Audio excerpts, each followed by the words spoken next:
Good evening, everybody. I should probably change my schedule. So the late starts on Fridays have not always been, um, they haven't always been because I'm out doing, I was out doing stuff tonight, but some of this is by design because it occurred to me, since moving east, there's a 3 hour time difference. And so some of the times that people normally would have enjoyed watching me, even if they would maybe come in at the tail end of the cast, there's no chance for people to watch it now. And I think so Sunday's obviously not going to work because that's sort of a work day. Saturday is questionable in terms of how helpful it is to stream on a day like that. Mostly because, how do I put it?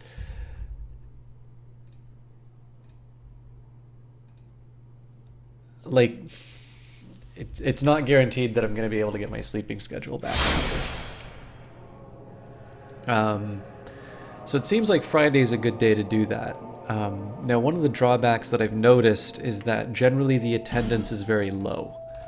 And it sort of seems like the audience has kind of already shifted over towards an Eastern time zone, and that the people who maybe would have previously watched under the old time would. And I don't know if that's just because I've upset expectations in terms of when I'm going to be streaming, or if it's just people have learned to live with the new schedule. So I'm giving it a shot. I might just start being I might just start being a little more, sorry. I might just go back to the normal time. But as always, I welcome some feedback. I can never rely on Twitch to tell me whether or not people are actually in the channel. But I did want to double check one quick thing here.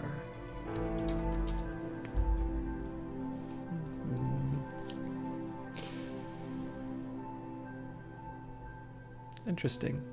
I didn't know Metamancer got partnered, but it looks like she did. Nice. Alright. Well, if nothing else, I got some people that I can host tonight if it comes right down to it. But I won't spend too much time on the menu. I just want to give people a chance to come in and make sure that I actually did my tweet, because I notice a lot more people come in because of Twitter than because of Twitch notifications. Yep. All right. If you're coming in late, that's on you. So when we last played this, we got introduced to the Fume Knight. Now, we should actually be past this boss at this point, because I had a really good run early on against it. And I blew it, is the very simple way of putting it. I don't know if this is the right spot. Oh, I think it is. Very simply put, I got a little arrogant in terms of being able to get that last hit, and as tends to happen in Dark Souls, if you get arrogant, the game does a very good job of punishing you. So I think I've more or less managed to, kind of managed to handle this.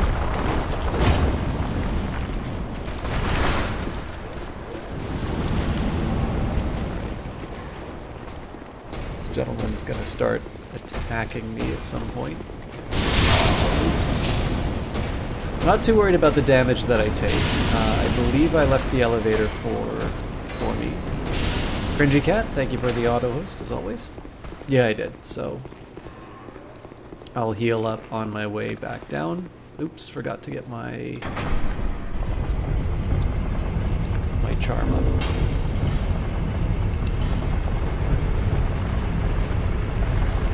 I just dropped these the other items mostly because Pompanepko, how are you doing? I think you might be the only one in here. Hey, and Dynamike's here as well. Excellent. So guys, and Jesse Quill. Excellent. So we've got more people coming in. It's good. You guys are actually just on your way to seeing my first run on this boss. So let me just take a quick second with some shout-outs here. I'm going to do it in order in which people appeared. So it's a little, I don't know, it's a little strange for me to shout out El Canoe on the basis of Pump and Echo, save for the fact that she is a wonderful mod for El Canoe. El Canoe is currently doing Dark Souls, and he has hit the Ornstein and Smough fight, which is a very difficult one, and I know he's been having a little bit of trouble with it. So I sent him an invitation to check out tonight if he would like to. Although I know he also doesn't like, again, there's no backseating, which I don't think anybody should be doing to a streamer anyway. But I know he also doesn't want spoilers, so it's a little tricky to recommend this. And one of the reasons I did recommend it to him is I don't think I'm going to beat this boss tonight. But it would be kind of nice to know, or it'd be kind of nice to show him that it's like, you know, this is what Dark Souls is like. Like, it's not just you struggling with this boss. This is just what the game sometimes throws to you. Because I really feel like this guy's kind of like the Ornstein and Smough of Dark Souls 2. He really does feel like a bit of a skill cliff. Now, not to be outdone, we have got Dynamike. And Pump and Echo, you might be particularly interested in Dynamike because Dynamike is on... where are we?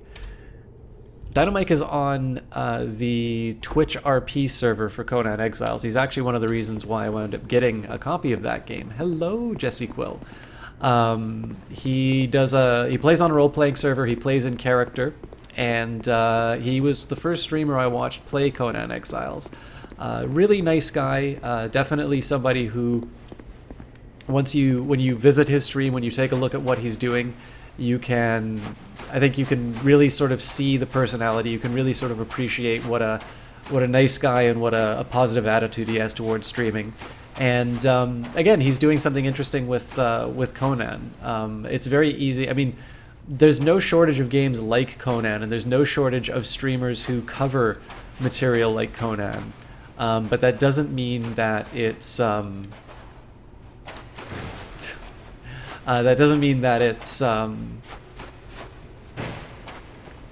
hello.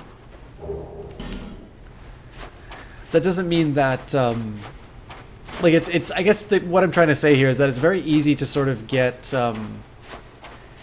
almost a little cynical about some of the crafting survival games and streams because they all sort of seem to run together. But I think Dynamike's personality does enough to sort of make him stand out in a very crowded genre, and that applies both for streaming and for the actual game. So I will eventually do Conan at some point. I know Funcom did give me a key, which I appreciate, and I mostly was just trying to wait for the game to get a little bit more stable before I ran it. Finally, we have got the lovely... Okay. Sorry, I thought you were talking to me there. We have got the lovely Jessie Quill, also known as, or shortened to Jess. She is a very dear friend. She is, of course, the only person who has gotten a mod badge in my channel, and largely symbolic, but she's somebody who has basically... She's managed to do everything on Twitch. She's modded for some very big casters. She's been a community manager. She is an excellent caster in her own regard. If you didn't get a chance to watch it, she returned after a little bit of a hiatus playing Dishonored 2, which I thought she did a really wonderful job of. I'm actually going to bring up my my miracle and my chime. That's just because the weight isn't that high, and I do have one more heal charge, so I might be able to use that. Yeah, she's done a wonderful job. She has encouraged me a lot, and that particular cast was really great because we got a chance to sort of see her do this thing that she's really good at, but I don't always think her cast necessarily gives her the opportunity to practice, which is to talk about her expertise in psychology. So she really is somebody who can talk about anything, and that she can, you know, in addition to being very cute, in my opinion, and she is, you know, definitely a very good entertainer, which I think is first and foremost. She has got a very good head on her shoulders, and it's a lot of fun to hear her sort of explore an idea. So, with that in mind, I've held back enough. We are gonna face the Fume Knight. So you start off, you get a few free hits on this guy, and now I'm gonna try and be careful. Oops. And this is the sort of nonsense that I have to live with.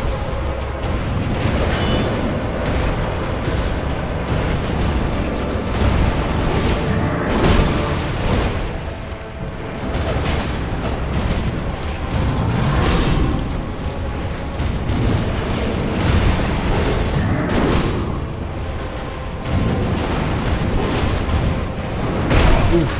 Timed that one wrong. Still, not bad. We're surviving a little bit better than we did last time. Oh, that would have been good for a couple extra hits.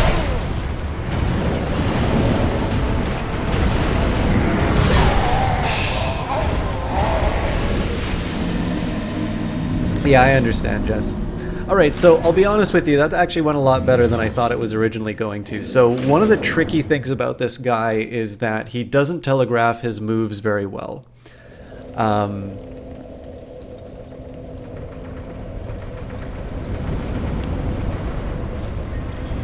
In addition to not telegraphing the moves very well, like some of them, as you can see, do a lot of damage. Now again, there was a round last cast where we, you know, we're kind of in the zone. It's almost like the old Saturday morning cartoons always get an opportunity to watch me System Shot. Oh, great. Thank you, Dynamite. I really appreciate that.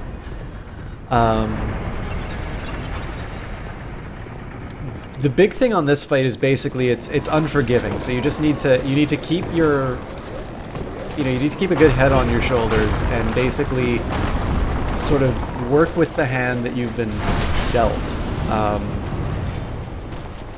I wouldn't worry too much about stuff like taking damage. That's gonna happen, right? But the thing you really want to be careful on that one is just managing things like, okay, so damage might be a factor that comes up in this fight. But what are some of the ways that I can deal? Like, obviously you want to avoid the giant sword that he has if you can.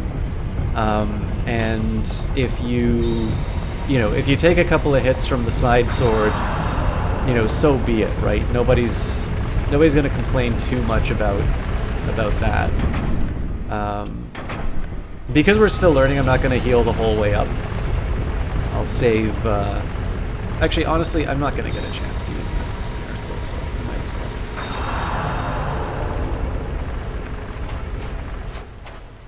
But what we're just gonna do here is we're gonna practice a little bit. We'll see if we can find some efficiencies, like being able to get those quick sort of one single taps in on the guy. All right, so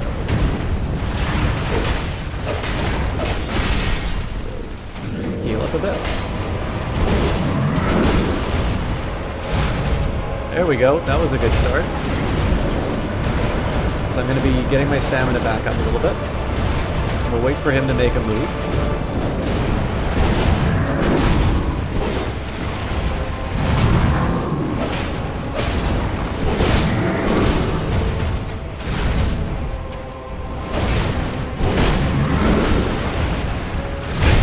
Again, the side sword is not something to, it's not a whole lot to panic about. Notice how much damage we've done to him. Oh, I screwed up.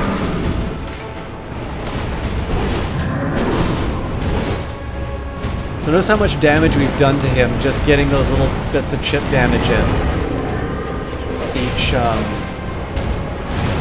each round. I got hit by the back.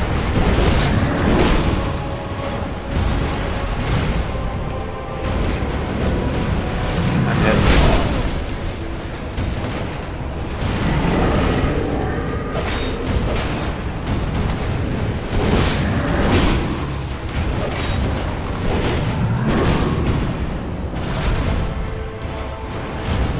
I'm screwed. so I gotta back off a little bit because I'm taking a bit too much damage. Oh no. Ooh, I got lucky there.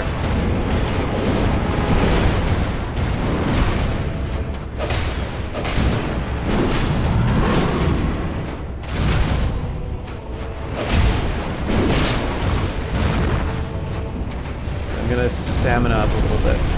Okay, so I got an opportunity to do some... Oof.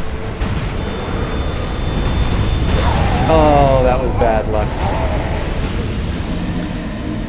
Alright, so that was a little bit closer to what I did before. So some of the things that I'm noticing here, definitely if I stay on the larger, if I stay on the right-hand side, the side that's got the big sword, he has a little bit of a harder time hitting me. I'm not quite sure if I want to... I'm not quite sure if I just want to take some of the hits from the side sword. I don't think that's a good idea. There is Dynamite. I have not opted to go for a build like that. Oh, you know what I haven't been doing? Not only is there magic, but there's also ranged weapons like bows and stuff like that. But I've opted not to play it. I'm told that playing as a sorcerer is actually fairly difficult, but my feeling on Dark Souls has always been that there's no one right way to play it. Like, there's going to be no shortage of people telling you how to play the game, but that doesn't mean that there is a sort of a clearly defined optimal way of playing the game. So for instance, like, if you're starting off on this game, I think this guy spawned in the wrong spot. Feels like he's in the wall. Obviously, if I was just starting in this part of the level, I would never run blindly into a room like this. But I know that I can, you know, I can get by with it because I'm on my way to the boss, and I don't want to waste too many resources healing up from these earlier encounters. It's one of the reasons why I send this elevator back up. There's something a little different I'm going to do this time around. It's mostly because I've got quite a few of these. Actually, let's do two. So I'm going to use one of these, and then I'm going to use the charcoal pine resin. I'm not sure that it actually does anything worthwhile here, but I just want to see if I can... Yeah, lots of different builds, Dynamite. You can really do whatever you... It's a little bit like Skyrim, right? Like, just because you do magic doesn't mean that you can't be good at melee as well. You might be a melee mage. So I legitimately don't know if I'm doing more damage to him or not,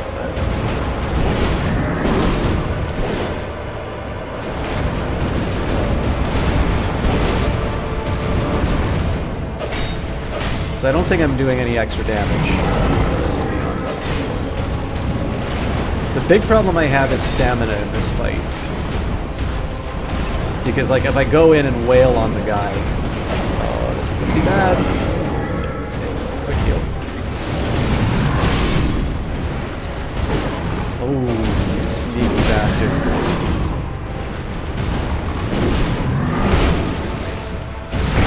Oof. Okay, so I gotta back off and heal up if I can.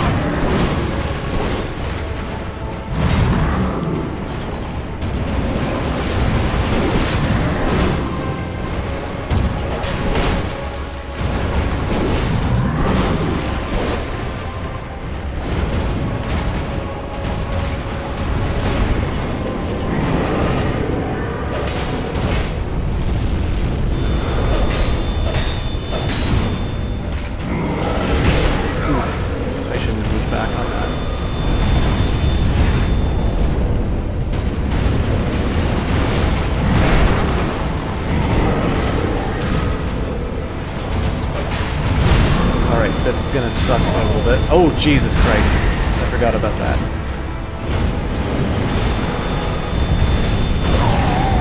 Yeah. That second phase is a lot more difficult than I thought, but...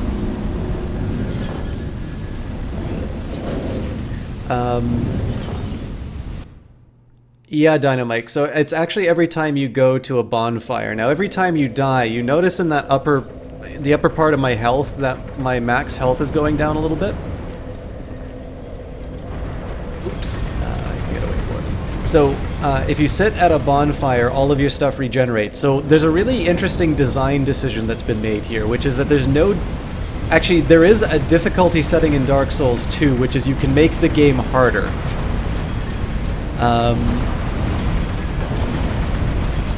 The roll can avoid it. It depends on how you do it. There's only so many iframes that you get. It's actually a stat that you move that determines the number of invincibility frames that you have, and it's not guaranteed. So like if you roll into an attack, usually it doesn't protect you. But yeah, so basically it's not so much dying that resets the Estus flasks, but going to a bonfire. And so what this does, it basically says that there are some passages in this game that you have to sort of win, you know, on your own account. Like you can't cheese your way through it or something like that. So, oh my god. There we go. Got a little hairy there for a second, but we should be able to make it through. See, like that was an example of a dodge that was a bit too late.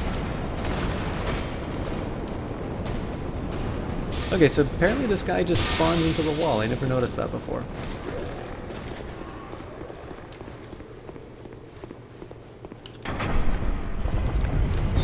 Now again, we've gotten this boss down to a point where I actually only needed one more hit on him. So these are not my best runs. But the big thing is that I've now consistently got it to a point where I'm getting this guy down to half health, which means that we've genuinely made progress. I don't feel great using up another consumable like this, but I think I'm going to do one more strength for the benefit of it. A little bit of both, Dynamite. I'm not 100% sure how the mechanic works it. And sorry, as you said, I actually lied a little bit. There is sort of crafting in the sense that there are some items that you can get with which you can build certain things. Alright, so I'm going to charge up. Oh, that was a mistake.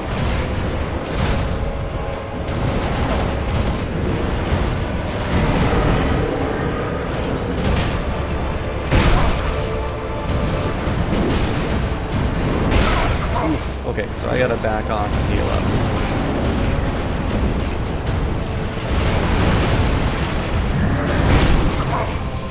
Well, at least I'm alive. Yeah, I'm just timing this too wrong. Not a good start, but... oh well. Can't win them all. Not gonna use another strength potion though, because that was a pretty crappy run.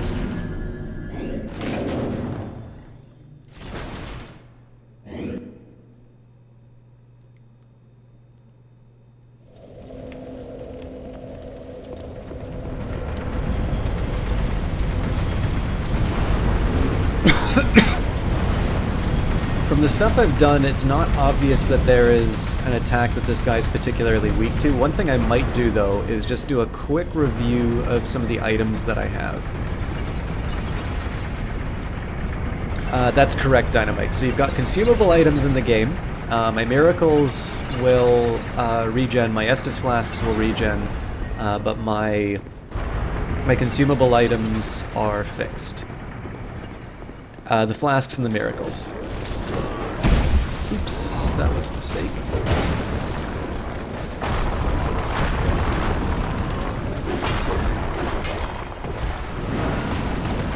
That was a mistake. It should still be able to make it though. There we go. So this guy's still probably gonna tag me. Nope, maybe not. So again, this is a little bit of a stamina management job as well. So here I can sort of afford to run by. Oops, except that I keep forgetting about the arrow to the back.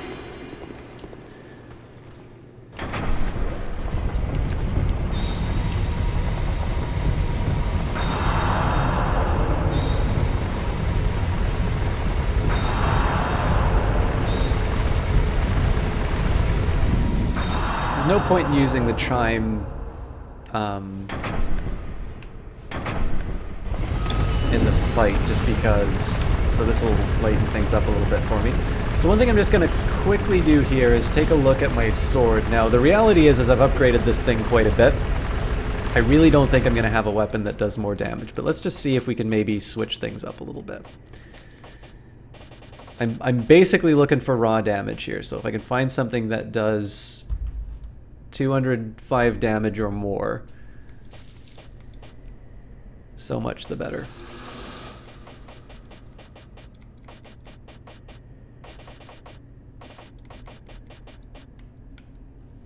Alright, apparently my controller is now unlocking, which I'm not happy about. Okay, so Black Knight, Great Axe, Great Hammer. I think this is pretty fragile, though.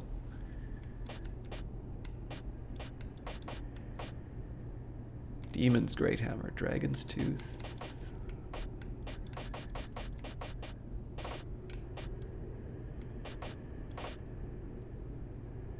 Oh, this is interesting. Oh, but I don't have the stats.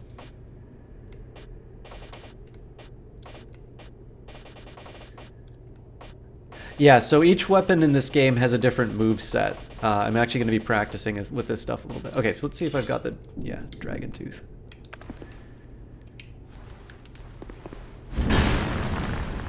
You know what? I want to give this a shot. I actually won the original Dark Souls with one of these things, if memory serves. Not the... Actually, I didn't play the whole... That's not entirely true. I didn't exclusively use this.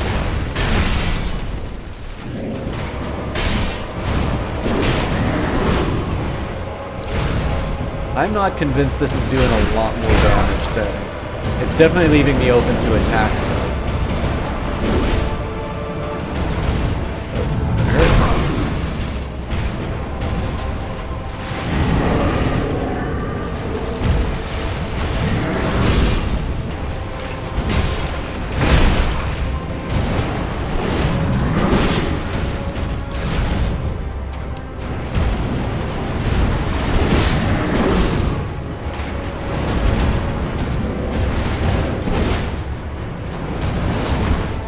Yeah, this guy's way too quick for a weapon like this.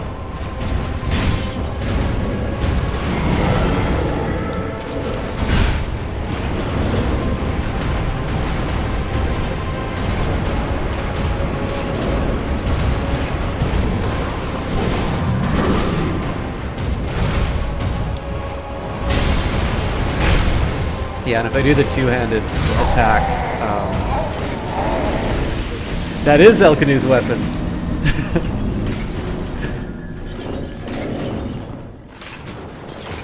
So, in the end, I mean, I haven't upgraded this thing, so it's a little unfair to this particular weapon, but the moveset for the sword is better. I get faster movement, so my dodges are a little bit better.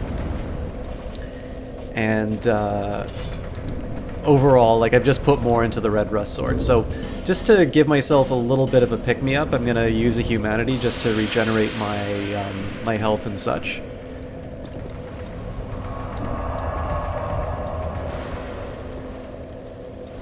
So just to give you guys a quick example of how this stuff works, I might get invaded, but whatever. So notice just how many times I'm able to attack and in the succession. Now I'm going to switch to that Dragon's Tooth. Now again, this isn't to say it's a bad weapon, it's just whether or not it's particularly suited for this fight. And the Dragon Tooth is a good example just because it is like, it's an all or nothing weapon, so... Right? So, I mean, if you get caught in that thing, you are going to have a really bad day. But the Fume Knight is not going to just stand there and take multiple hits from that thing. And that's how all the weapons in Dark Souls work. If you know, you kind of... Not only do you want to consider the stats of a weapon, but you actually want to consider what it gives you in terms of a moveset. Because one of the things that I don't like about this one is it doesn't have a very good, like, attacking something just down below me. If you guys watch the playthrough, you'll notice there's a lot of times where I want to try and attack something on the ground just in front of my feet, and I can't do it. But this one's nice because if I want to go to a shield, it works well as a single-handed weapon. And then when I'm up against bosses like the Fume Knight, which, let's face it, I don't really use the shield that much on them, I can two-hand it and I do a fair amount of damage. And again, that's because it's not the default damage of this weapon, but rather it's the bonus damage from upgrading it. Anyways, as you guys know, I like thinking of Dark Souls as a bit of a puzzle. It's something where I sort of need to figure out how I'm gonna treat the problem, how I'm gonna work with with the opponent I'm against, and sometimes that means trying something new. It doesn't always work, but I think it's always worth a shot. So like something like that, for instance, notice I've gotten quite a bit better at dodging it.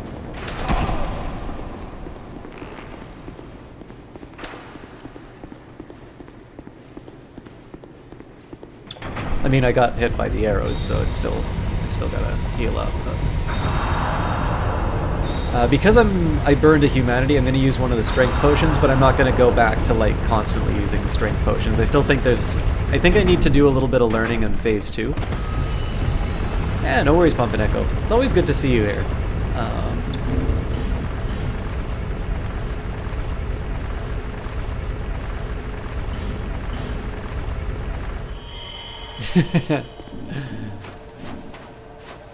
You may be right, Dynamite.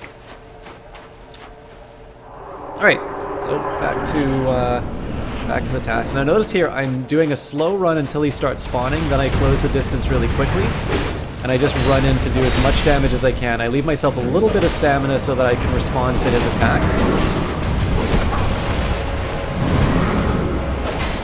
I gotta back off for a little bit and get my stamina up. I'll wait for him to make a move and then I can do an attack. But notice we've got like the first little bit of damage down on him. That was dumb on my part. Okay, so stamina up. Little hit. Oops. So.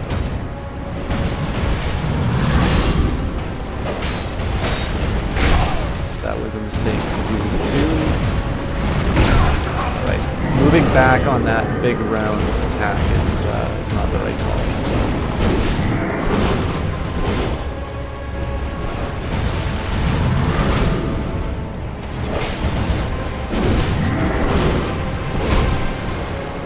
Gotta heal up where I get a chance.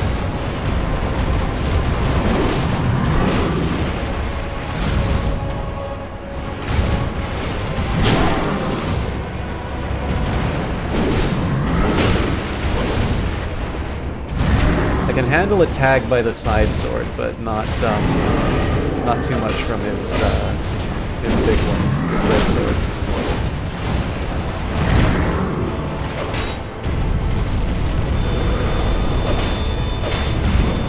Okay, so I gotta be really careful here as I take one of those to the face.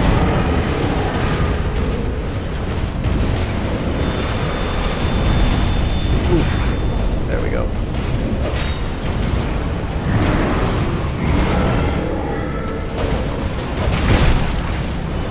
Alright, halfway.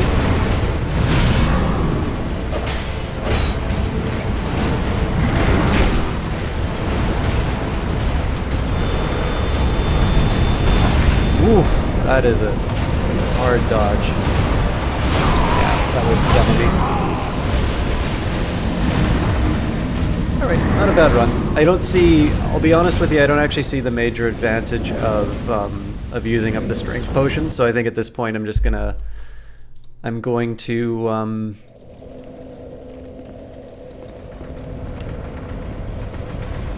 think I'm just gonna get better. This is what it comes down to. I can pretty reliably get him to phase 2.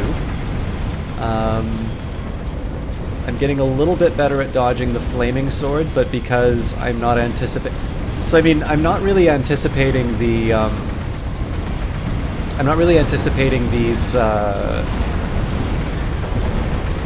the long-range attacks very well And you'll notice that I need to be very careful in terms of how I manage my stamina during this fight. There's a lot of times that I'll just like start wailing on him, and I'm not able to recover in time to get the, you know, to dodge his heavier attacks. So what I do for the advantage of just like one extra hit with my my red rust sword, I'm letting him get like one of those great sword attacks in on me, which is not an efficient use of my health. So I just need to be a little more careful in the kinds of decisions that I'm making about that. And, oops, I wasn't paying attention. I need to be a little more careful about how I handle stuff like that, and I think... I don't know if that individual component alone is going to be enough to make me win the fight, but what I do think it's going to do is it's going to give me the longevity for maybe some of the more difficult parts of the fight. Especially, too, like, notice the last couple of times that he's gotten me in Phase 2, it's been because he does so much damage with those flaming attacks that if I'm Estusing up and I'm hoping that he doesn't move in on me, if he does make the move in, I know I'm dead, so...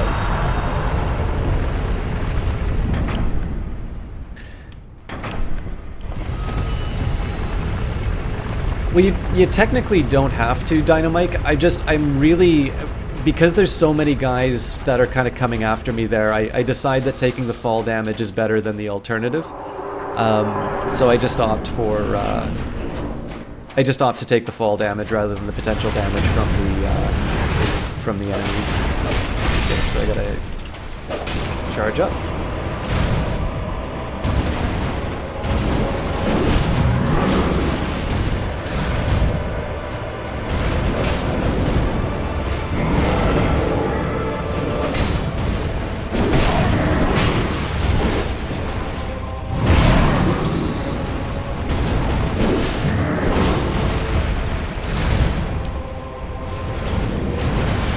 Wow, there's no mercy with the Estus.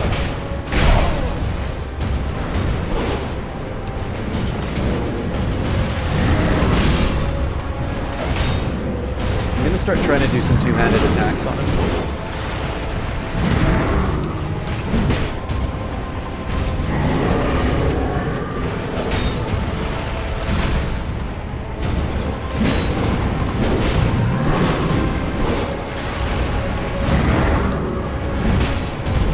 Takes a lot of stamina though.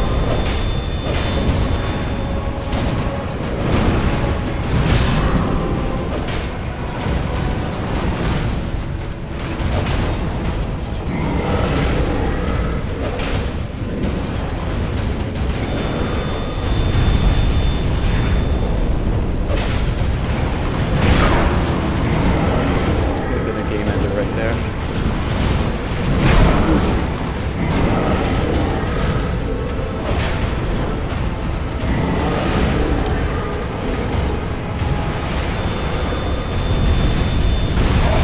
That was dumb.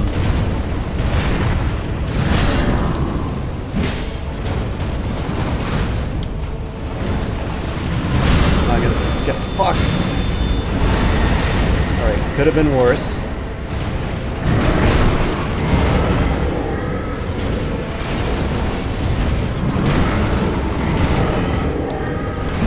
Oh, that sucks. I didn't do the village right. Heal up.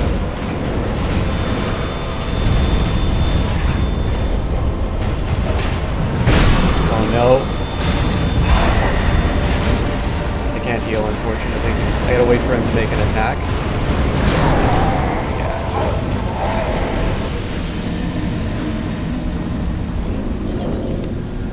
So the close range... So it's I'm kind of meeting you halfway with your observation that getting in closer is better, Dynamite. The one problem is that getting into close range doesn't help you with the big sweeping attack because he basically covers his entire body with that. The one drawback with getting in so close is that it makes me really vulnerable to his big explosion attack. But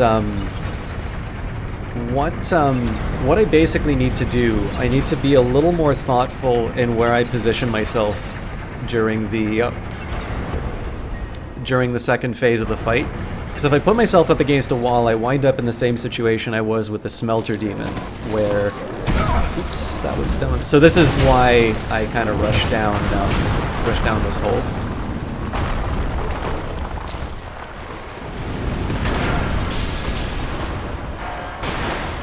I have definitely had better runs on that, but such is life. Ooh. I think my 3 miracles may not fully heal me this time.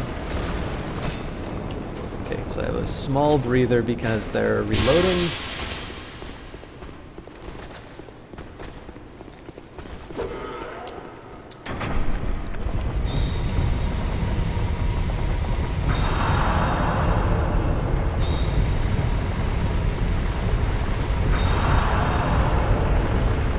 But yeah, so basically as long as I have some way of accounting for... I basically need some kind of an escape route for the AoE attack, but other than that, that's a little bit of a model of the sort of thing we want to do on this fight. So we'll see if we can get be in a little bit better spot when the fight starts.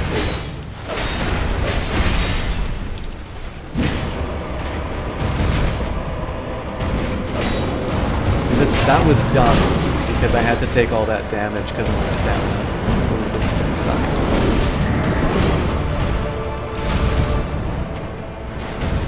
So right now I'm just gonna charge up my stamina.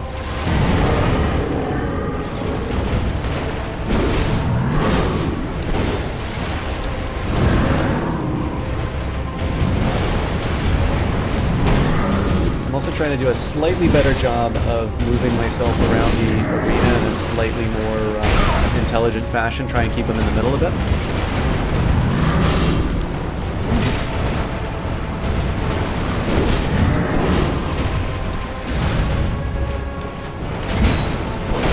Oops.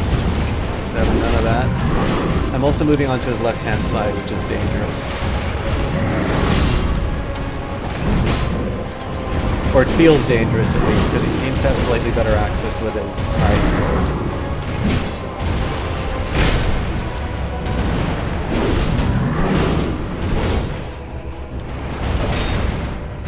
Okay, I'm going to back off a little bit.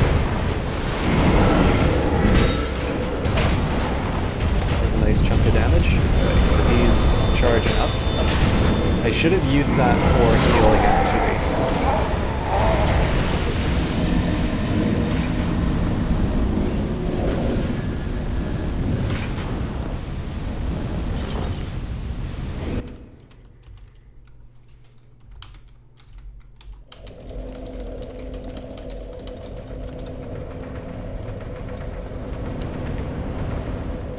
No need to say anything, Jess, but...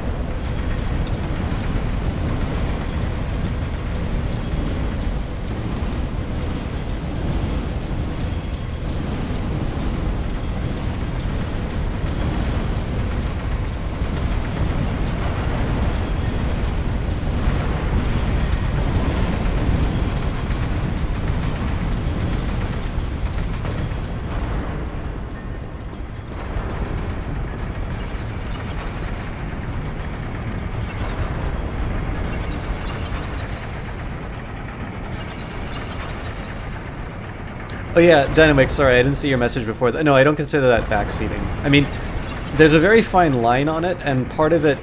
I mean, so this is one of the reasons why I don't write rules in chat, because there is definitely something about an individual. So, like, if Jess says something to me in chat, like, why did you do that, you moron? That's gonna be very different. Why the fuck did I do that?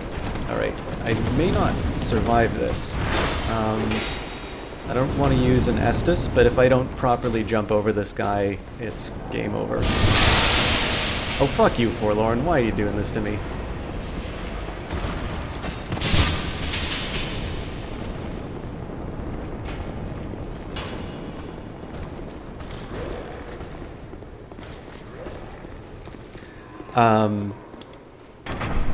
But yeah, like, I absolutely consider the source. So, like, if Jess says something like that to me, I know where she's coming from.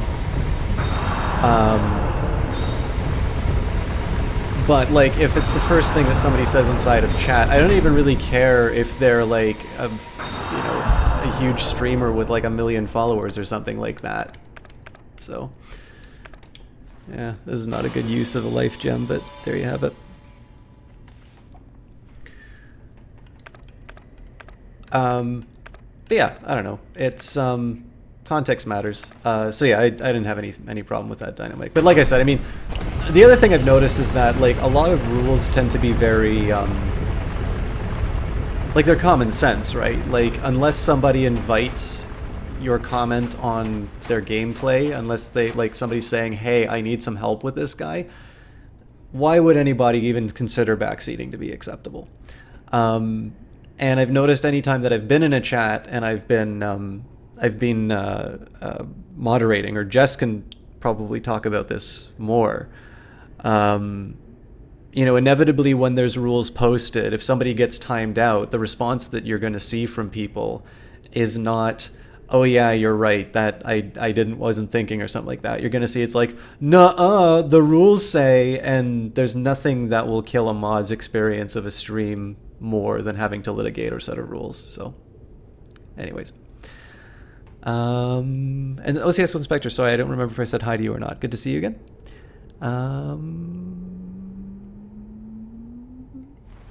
Always good when watching System. That's very flattering.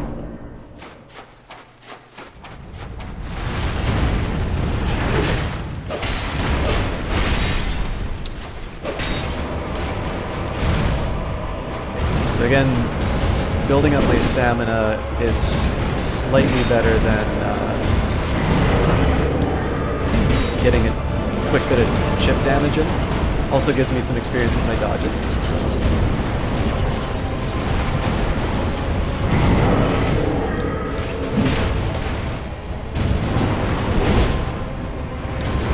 Oops, that was a mistake.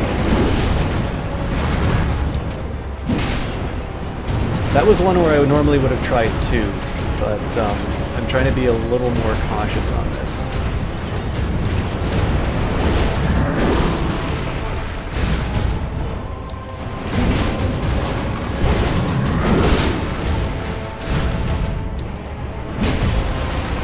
Yeah, see, that's why I have to leave some stamina left, because 300 damage doesn't really count for a whole lot.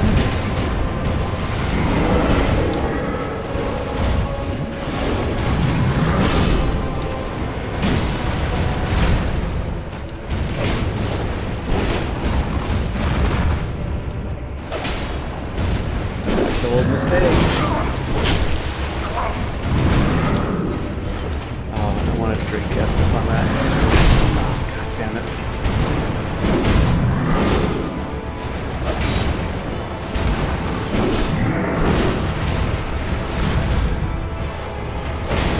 So notice that when I do a normal attack, it's 330 something. When I do a two-handed attack, or a heavy attack, it's like 390 something. Okay, so a couple free hits in. Oof! Didn't see that one coming.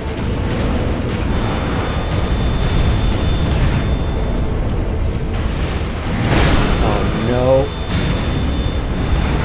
What did I literally rolled into one of those fireballs.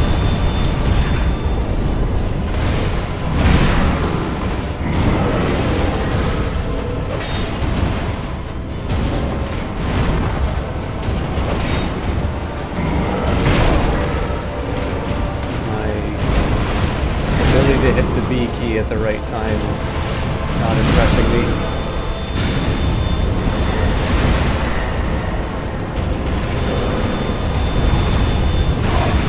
Okay, I gotta back up. I think this is it, but yeah.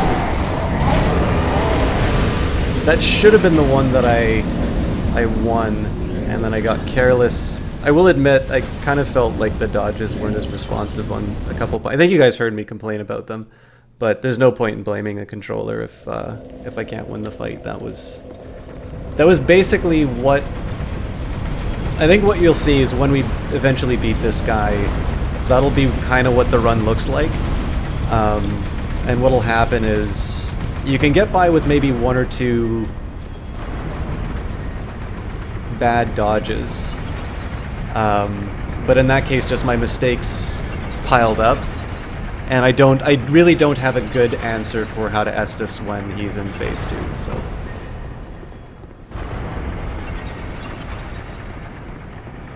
I'm not 100% clear on that, Dynamike. And it might be a distinction without a difference, just because in the end I don't know if I'm actually going to be able to see. I always get turned around here.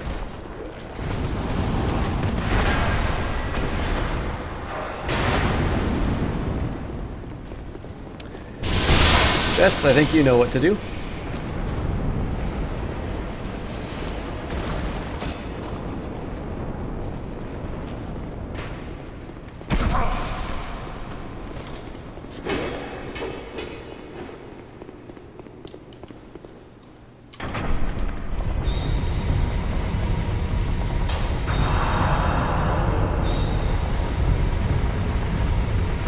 Who knows? Maybe I would have discovered it on my own, but you're all going to have to experience the long walk because somebody couldn't shut the fuck up.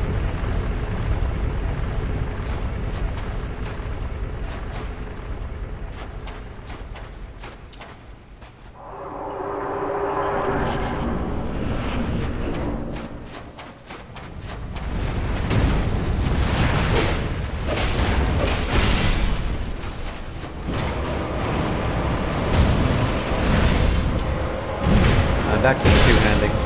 That's smart. Or I'm two-handing, but doing heavy attacks. I'm not entirely sure the 60 damage is worth the stamina loss.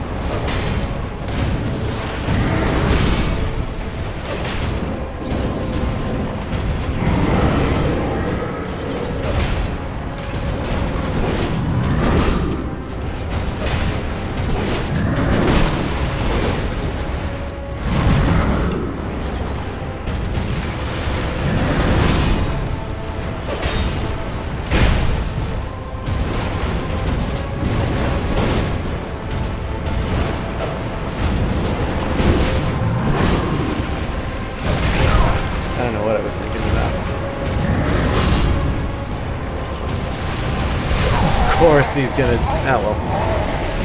I have my own stupidity to blame for that fight. It's kind of funny, like, I know... This is actually one of the reasons why I really like Dark Souls, is... It's like I said, boss fights are usually a puzzle to me. The first part is just sort of figuring out how it works. Seeing what you can... seeing what you can do. Usually within 1 or 2 rounds, it's kind of apparent what the win looks like, and then you just need to worry about implementing it. But you notice all of those things that I was talking about before, like I need to make sure that my stamina's up because, you know, the 300 damage that you do with one attack is really not worth taking a hit with the greatsword. Like, all of that was my own advice, all the stuff that I've learned from the previous runs. I need to figure out how not to get turned around there,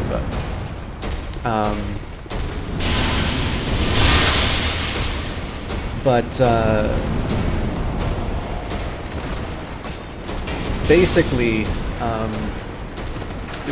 like, I don't get too upset, for God's sake. I don't get too upset about losses like that, just because in the end, like, I know very clearly the reasons why it didn't work, and it was all, like, you know, that was just, like, yeah, if I don't... It's a little... Okay, actually, you know what, the best example I can think of is a bit like doing an exam at university or something like that, right? I'm good enough at econometrics that I do this for a living now, but that does not mean that I need to read the textbook once and I can, you know, just not study between, like, the time I read it and take the exam, right? Like, you need to keep practicing this stuff, you need to keep doing it. Otherwise, you're going to wind up in a situation where you're not able to command the subject when you need it. So it's a little bit like this, right? So in that case, I need to consider when I'm timing certain things. I need to consider what his most likely response to my action is going to be. Oh, see? That one I got a little bit lucky on, but...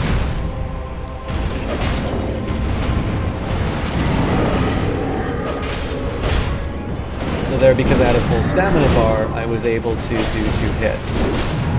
If I know there's not going to be any consequence, I know I can get away with that. Alright, so now I'm going to use this as an opportunity to heal. Alright, so that was the first time I ever tried that. And I'm not going to do it again.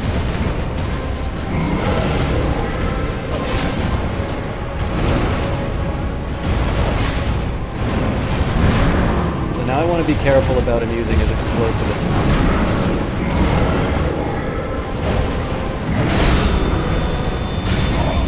So yeah, you do need to worry about the wind down leg. So let's see if we can get into a position where I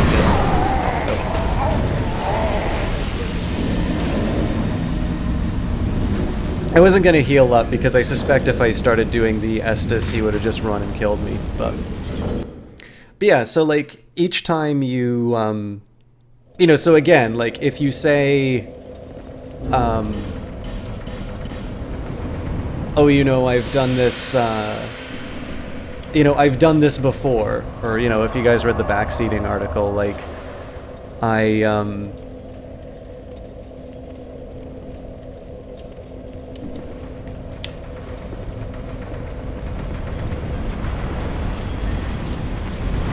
like the mistaking the fact that you could seek out an answer and believing that that is equivalent to solving the problem yourself.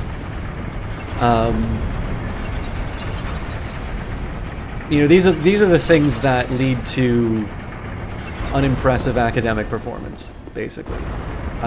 If, on the other hand, you take the thing that you've studied and you apply it a little bit, you focus on. I mean, like, from the start of the stream to now, you can see an improvement, and every once in a while I take a step back, but there's a very clear...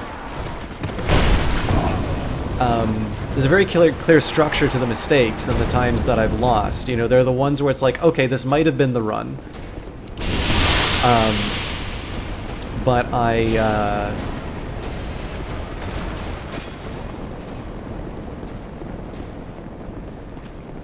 like I either made a mistake. The perfect example is if you look at the end of the last VOD, where I had the win, and I just let myself get so cocky that I thought I could take enough damage to just wade in and do that one hit, and, as a result, I now need to do this boss fight, like, multiple times, for my sins. Of course, the nice follow-up is that I also know a lot more about this boss, having done that. It's also why I prefer, I shouldn't have started running at that the time that I did, because I'm not going to have a lot of stamina. That or I'm not going to do a lot of damage to him.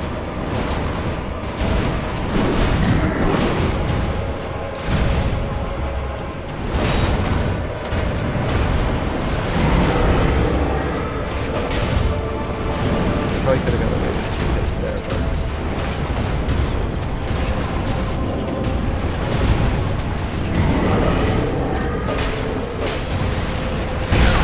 see if I do. It's sneaky. You think that... Thank you for the follow, CB. You think that you can get 2 in, but he punishes you.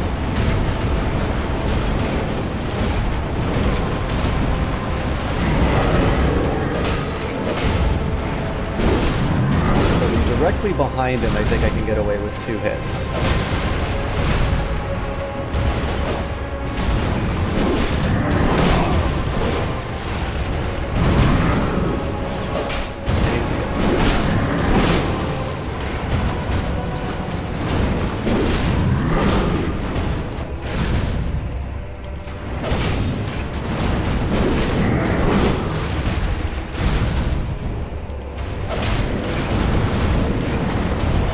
whenever he does that guard, it's a great time for stamina. I don't think I can kind of get in and get a cheeky hit on the backside, but...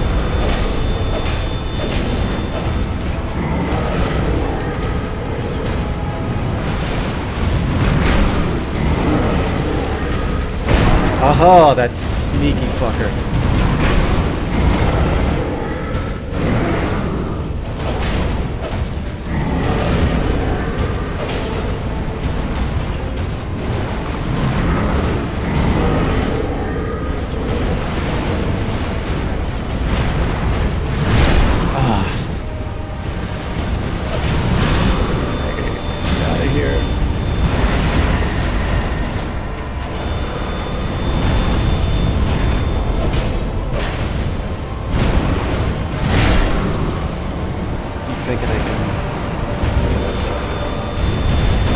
Oh, god damn it. So if I dodged over that, I would have been able to heal, but...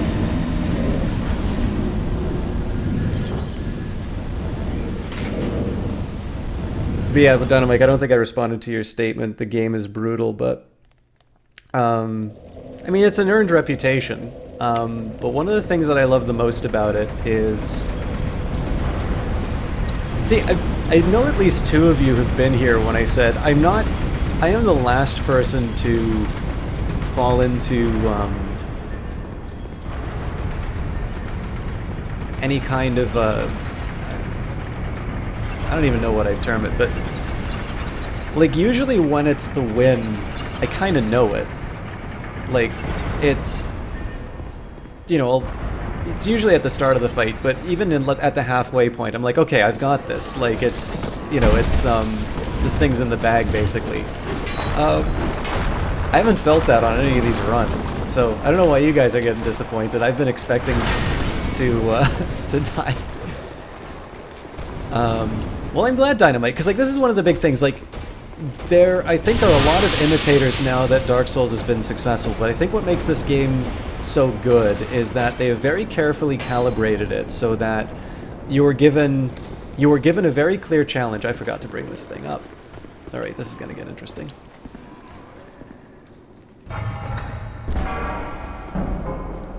So, you're given enough of a challenge that you... Oh, they gave up.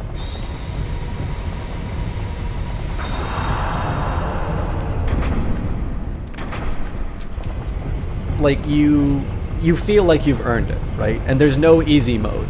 Like, you have some things that will help you out with the PvP if you don't like being invaded. You definitely... I mean, any game like this, there's going to be, like, wikis and things like that. But, like, there's a very famous part in the first Dark Souls where you're on, like, a narrow ledge, and there are people who are shooting arrows at you that will knock you off the edge. And,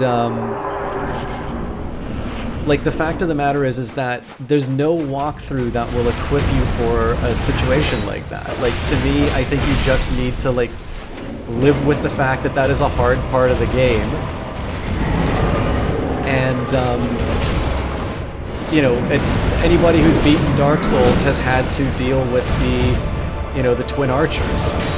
Maybe there's, like, a way you can, like, call in a friend to, like, distract the arrows or something like that. I don't know. But, like, to me, the reward of this game is to sort of play it on your own account, you know, is to earn this, right? So, like, I know that when I beat the Fume Knight, it's going to have been because I made mistakes, you know, I took my lumps, and I, you know, eventually sort of figured out how to do it. And there's no one best way to beat a boss. Like, I normally play with a sword and shield, which is not appropriate for this time, or like for this boss. Like, I would just be losing so much stamina to the blocks that it's just not worth it. Okay, I'm getting sloppy on my yeah, well.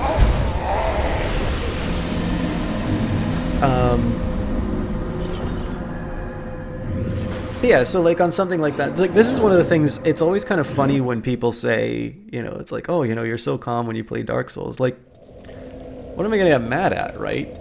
there's definitely cases where like the game has weird hitboxes, and there's definitely some situations where like somebody will hit you through a wall. Duke's Dearest Freya is actually one example of a boss fight. It's one of the few boss fights that I actually don't think is very well done, and it feels like there's something that sort of... It's something that you just simply can't deal with. I never really liked that feeling, but there's very few of those in Dark Souls. That's why I think the game is so rewarding. Like, you put the effort in, but you know, especially if you don't consult a walkthrough or something like this, you know, the sense of reward that you get for beating the game on your own terms is it's really... There's really nothing to compare to it.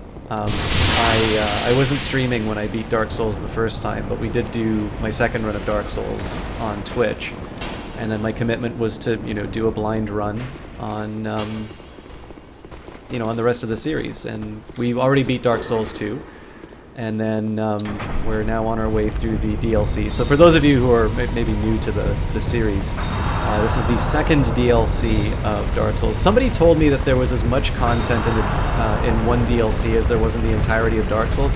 That is not true. It's they're big and they're worthwhile, but it's definitely not like a full Dark Souls 1 level of content. But yeah, so like what you're saying, Dynamite, like that's more or less the plan here, is that, you know, there's clearly some stuff that I've missed. After we beat the first game, I was told that basically, if you want to get the full story of a character, you actually have to bring them into a boss fight and not have them die.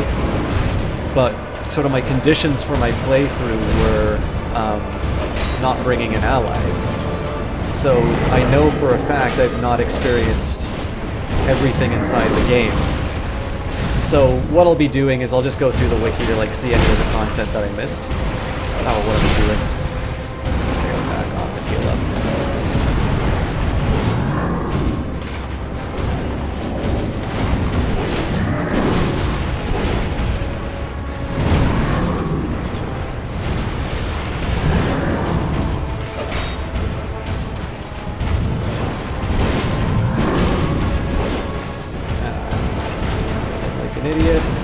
Every time I don't use a roll properly is a missed opportunity to do damage.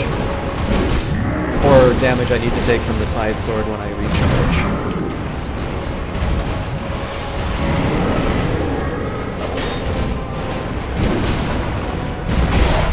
I really thought I dodged that.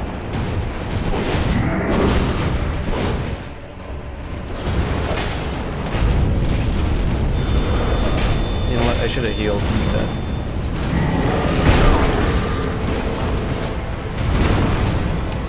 Getting really sloppy on... Oh shit. Yeah, so that's a pretty dirty a dirty combo actually. If you start healing up and he does his explosion, it feels like there isn't a way to get around that.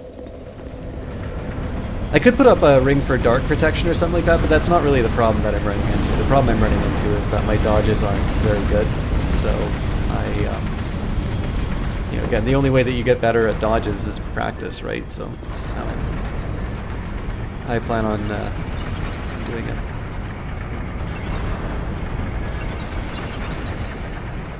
One of the reasons I talk about the difficulty a little bit too, I mean, one, especially if I want to try and prep you for the experience, Dynamite, because again, like I said, I can think of few more rewarding experiences in gaming than beating Dark Souls for the first time, for me at least. Oh hi.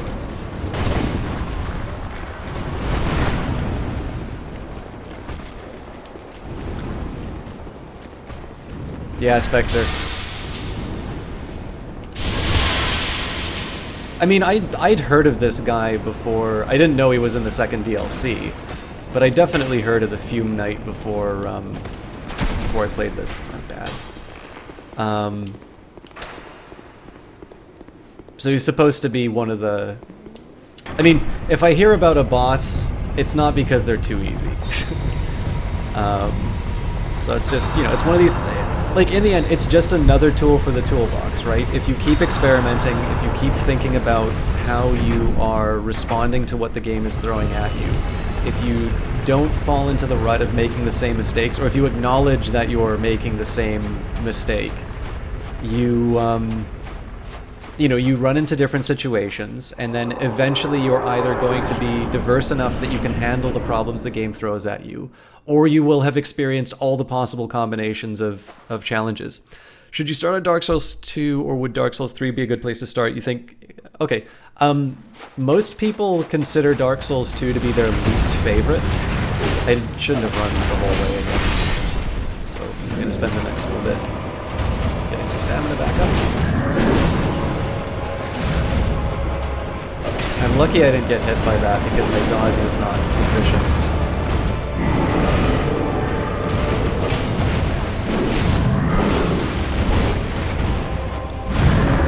Okay, got my stamina up.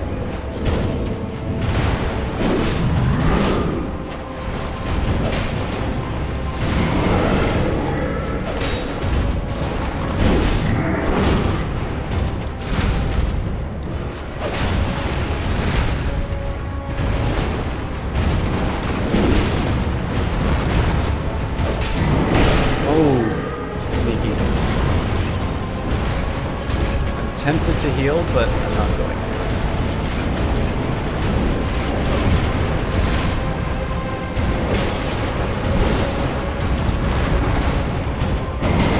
Oh god, he's doing that more often.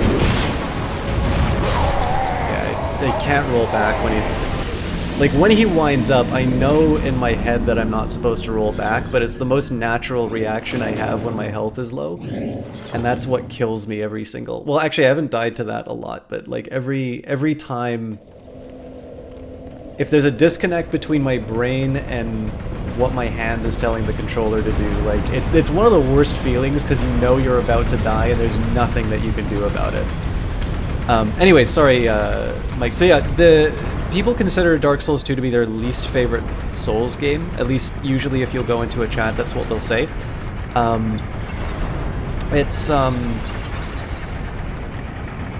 like to sort of say, it's sort of like saying because you picked, like, you're I'm assuming you're wearing a shirt right now. And, if you want, Dynamite, feel free to share with chat. But no, like, you know, by the way, guys, Dynamite is married. I think so, anyway. I was under the impression you were. But, you know, like, I'm wearing a shirt right now. I'm not wearing that shirt because I hate all my other shirts. I am wearing it because, for whatever reason, at the time, I thought it was the one most appropriate for, you know, what I wanted to do today, right? And it's a simple t-shirt, right? Like, it's not like I spent, you know, hours agonizing over,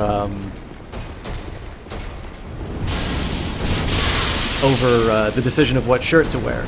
So, like, I think any given Dark Souls game is going to give you the experience that people have been talking about. Now, I will admit, Dynamite, for the base game, if you get Dark Souls, probably you'll get Scholar of the First Sin, which has the base game, which has been modified, and all of the DLC. The DLC is a little hard to find, by the way, but I managed to get it eventually.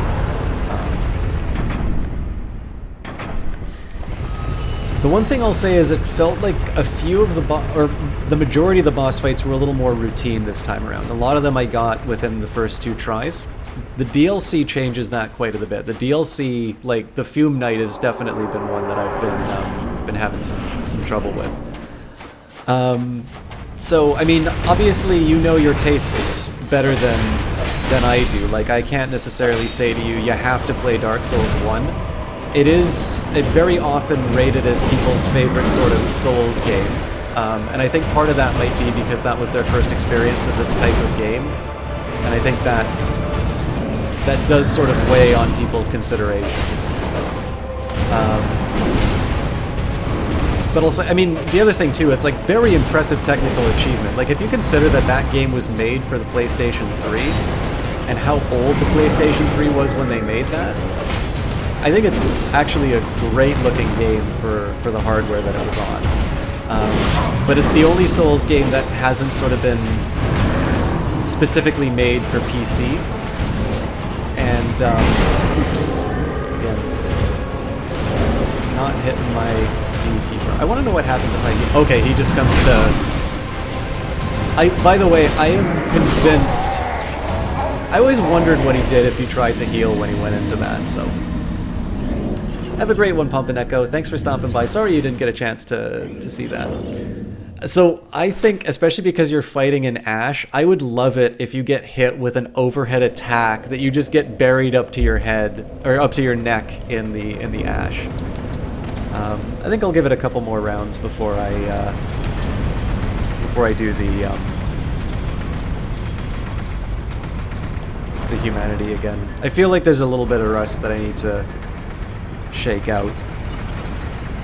I notice I haven't been getting back to phase 2 all the time, so it's a bit of a step back in those senses, but again, like when I talk about problems I'm worried about and problems I'm not worried about, I'm not especially concerned about it because a lot of the times that I've died, the catalyst has usually been something along the lines of, ooh, that was a nasty bit of damage I took. Let's see if I can...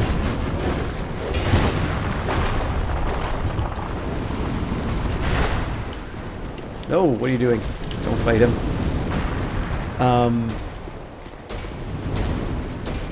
So those are coming from the fact that for whatever reason, I'm either not hitting my B hard enough or the controller's not a little sensitive, but like basically I'm telling it, you know, dodge, it's not dodging, and as a result, I take some damage. There's nothing more embarrassing than taking the arrow into the back by those guys, because I know it's coming.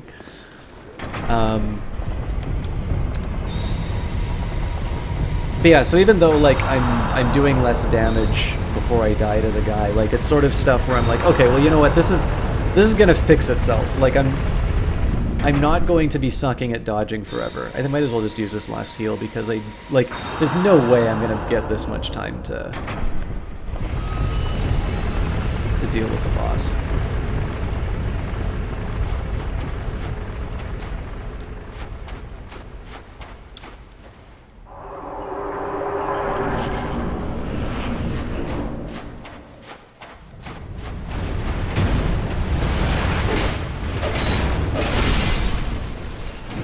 Dynamite, thank you very much for that host. You can see too, I've gotten used to just dodging reflexively on that attack, but even when I'm out of the range, which is again not an efficient use of my stamina, in the end, the loss of stamina is measured either in a missed opportunity to do damage or damage that I need to take from the side sword. Oops. In response to not having enough dodging power.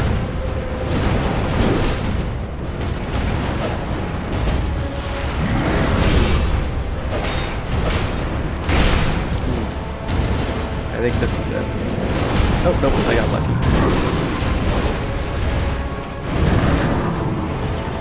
I don't know if I needed that essence, to be honest.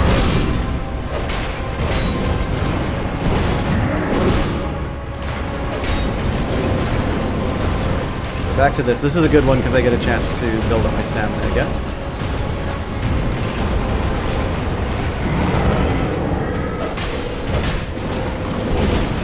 And I like that attack too because it feels like I'm able to get to a little bit of damage in and then I'm going to back off. Oof.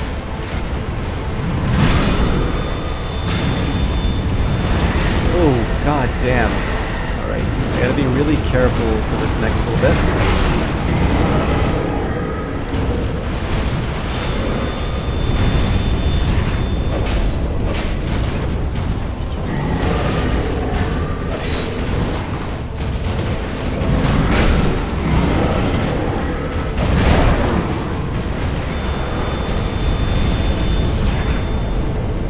Again, healing is the better call.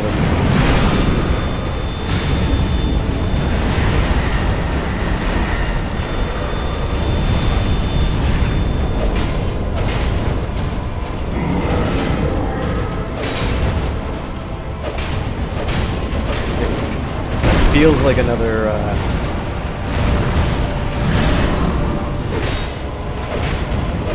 Done.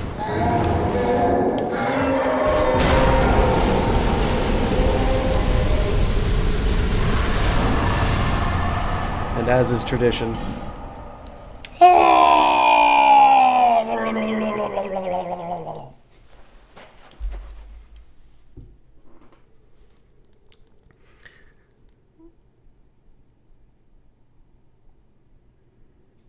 how do we feel about auto host? Let me guess. The preference. Oh, let you preface the question. Feel manual host has more meaning, and auto host feels like an excuse not to be in cast, but still prove to the caster that you're a supporter. I get what you're saying, Dynamike. I will push back a little bit on the. Thank you, guys. I'll push back on that a little bit.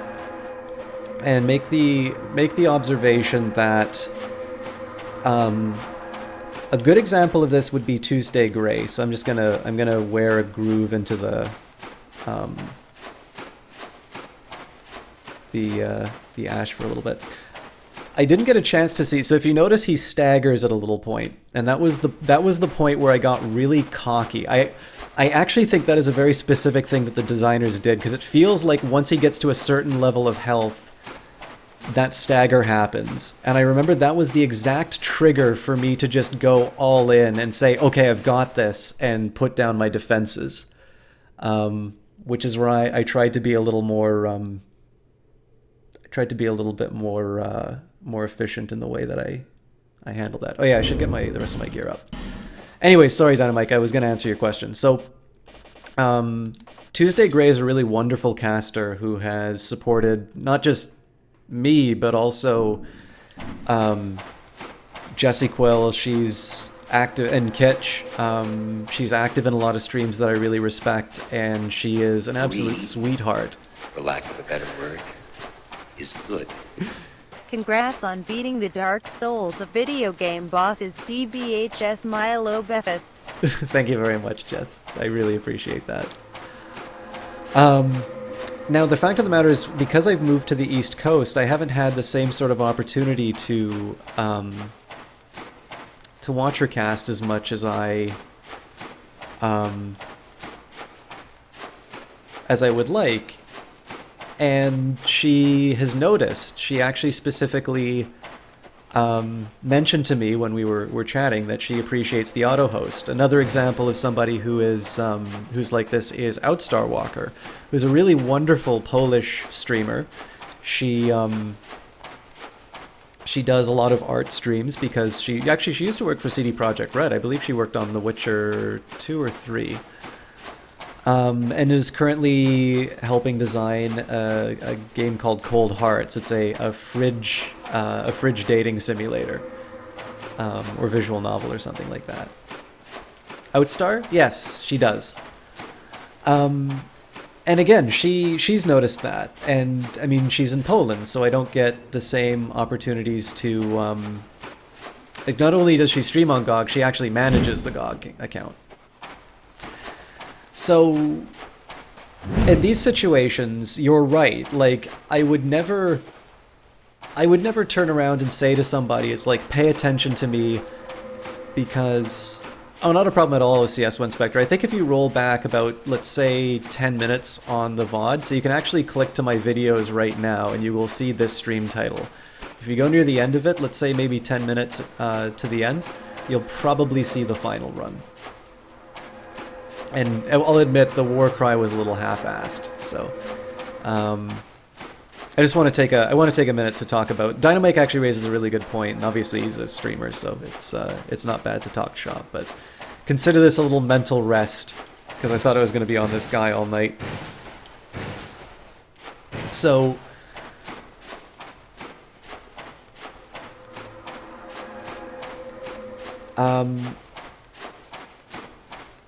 I mean, I don't say this about streaming anyway, or like anything that I give to the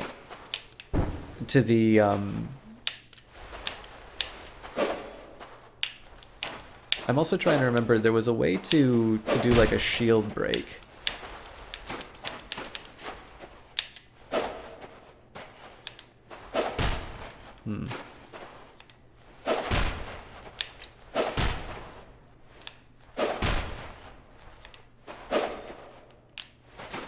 There we go.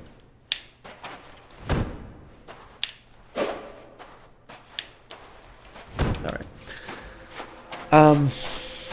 But yeah, so I mean, like, I'm not going to go in and say it's like, but I auto-host you, you know, aren't I a fan?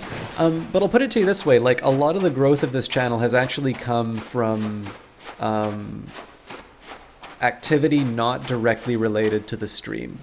So this could mean talking in Jess's channel. This could mean, like, visiting Kitch, not hosting Kitch because somebody, you know, I'm hosting somebody else. And I know, Dynamite, we talked about this before. Like, I really don't like pulling a host from somebody just so I can, like, ping the, you know, the host alert in somebody else's channel.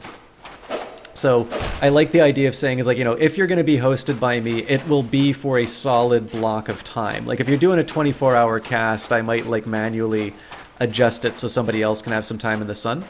But I have noticed, like, there are people who are coming in. So there have been people who have specifically said, is like, yeah, I'm only watching you because Jess is hosting you right now. Now, whether that's an auto host or a manual host, nobody can know, right? But the fact of the matter is that's a set of eyes that got to see the stream that otherwise wouldn't have. And I mean, again, like, very clearly, because I don't react well to backseating, like, I'm one of the people who doesn't necessarily think that unlimited growth is the best thing that can happen for my channel. I would like to be bigger, and I would like to be a better caster. But I know that when I've had a large number of people inside, a lot of people want to reduce the stream to, it's like, we're going to turn chat into, like, a voice-activated controller. And I'm not interested in doing that. I am not interested in being a streamer like that, and I refuse to pander to an audience like that. It's like, you know, you have to deal with me not playing the game the way that you want. You have to deal with me having to learn this stuff myself, because it's what I do. And if I don't have something to talk about, if I can't talk about my thought process of finishing the game, then I have literally nothing, right? My green eyes and sexual charisma is left for people I meet in real life. So with that in mind, right, to have somebody hosting me, that is an implied recommendation from the people who are hosting me. And whether they do an auto host or whether they do a manual host, I always appreciate it, because you never know where the next, like, big fan of the channel is going to be coming from. And I've always been very happy for it. But like I said, I mean, one thing I will say about a manual host is it's nice to know that somebody's in the channel. So, like, there's just very something different. You know, actually, here's a good example, right? So, like, I like Cringy Cat's channel, and I don't, you know, not give her these extended shout-outs. I mean, if you guys want to know what her stuff is about, she does a lot of adventure games. She did a really wonderful job of Life is Strange, because, like, that's the channel that she came, that's the, like, the stream that she came in on. If you remember Bloggin' Tea, that's her new channel. And when we've talked about Life is Strange, like, she has an interesting take on it. And she's also a photography student, so obviously she's going to be able to draw from her life experience when she's in a stream with Life is Strange. So if you like those kinds of games, that's a good recommendation. Now, she very frequently auto-hosts the channel. The reason why you don't get to hear me say those kinds of shoutouts for her all the time is, you know, in one sense it's kind of nice to have them in there so that if I say something that's incorrect, they can correct the record. Or alternatively, if there's something, you know, if somebody says, oh, this sounds like exactly what I want, you know, how do I, you know, when do you stream? You know, this is a chance for somebody to speak for themselves. I mean, I abuse the right tremendously whenever I'm in, like, Kitch's or Jess's channel. It's like, you know, they'll shout me out and then I'll be busy talking about, you know, the size of my sex organs and things like that. But yeah, I mean, it's a, I don't know, it's a personal thing. And I know some people who don't do auto hosts, which is fine. But for my own part, like, if I leave it to the streamer to decide how they want to conduct their hosts. whenever I see an auto host or a manual host coming in, I am always happy for it because that increases the profile of the channel. Like, I've never gone on Reddit and talked about when I'm going to do a stream. When I communicate on Steam forums, I generally do not communicate the fact that I'm a streamer. Obviously, on my Twitter I do because my Twitter is primarily oriented towards streaming. I almost never talk about streaming on Facebook because I don't really consider that part of my, like, outreach social media. So all of the growth from this channel has come specifically from viewers like you. It's come from people like you. It's come from Jess, it's come from Dynamite, it's come from all of the people who have taken the time to shout me out and say why they like watching this stuff. And in the end, I think that's why, whether it's an auto host or whether it's a manual host, I'm always very grateful. Because in the end, it's a single bullet you can fire, right? If you host someone, that's another channel that you could have hosted and didn't. And so I'm always grateful to be the recipient of that one. Because I mean, especially now at this hour, right? I'm lucky if I'm at 5. I know I'm at 5 right now, but yeah, I mean, I remember where I used to be able to reliably get double digits in the channel anytime I went live. So, oh, weird. The crown of the old Iron King. So normally that means you're at the end of the DLC, but there's definitely something else here that we haven't taken on yet. There's a big guy. Here we are.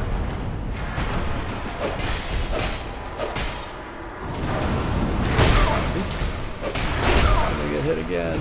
I better not die. Again, another great moment where you can get smacked your neck up to in the ash. It's been a while since I fought one of these things. They're actually not the easiest. Especially with the bleed damage, actually. Oh my god! I better get those souls back.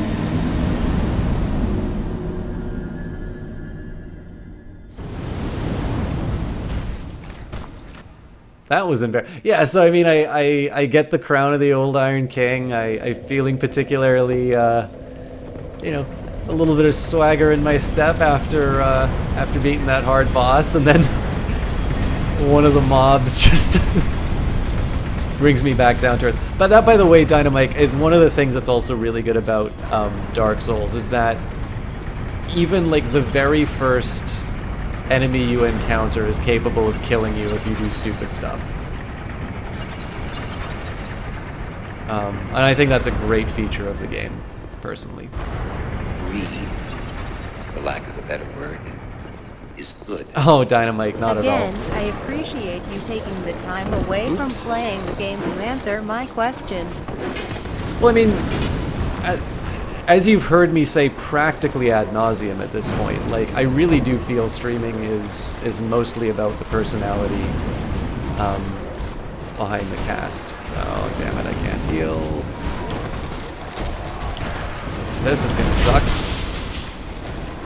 I'm gonna lose these fucking souls. Oh my god.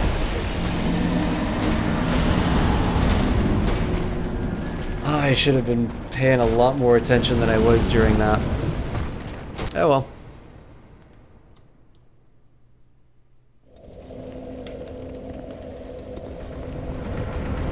So yeah, actually, this is maybe a good time to talk about this this mechanic, Dynamite. You get one chance to get your souls back. So those 84,000 souls that I had, I actually did a stupid thing. So what I could have done was I could have used this aged feather, and I'm not really. I mean, it's like maybe 2 levels. And I only have myself to blame for that, right? I was very careless in the way that I handled it, and yeah, it's about 2 levels worth at this point for the Dynamite. But I mean, what did I think was gonna happen? Like I knew what was up.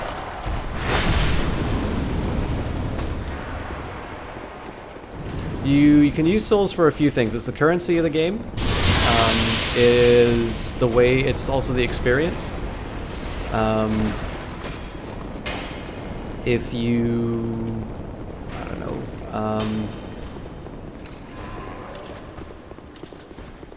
Yeah, basically you can buy items with it and you can level up with it.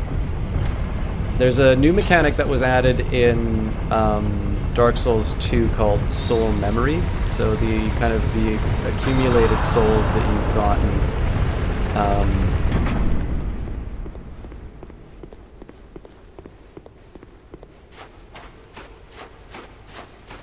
I guess now I don't need to worry so much about the Sombre.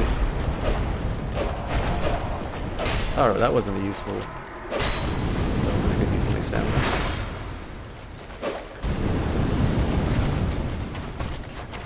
You know, if you think about it, these guys are actually really the way you learn to handle the Fume Knight. Usually in a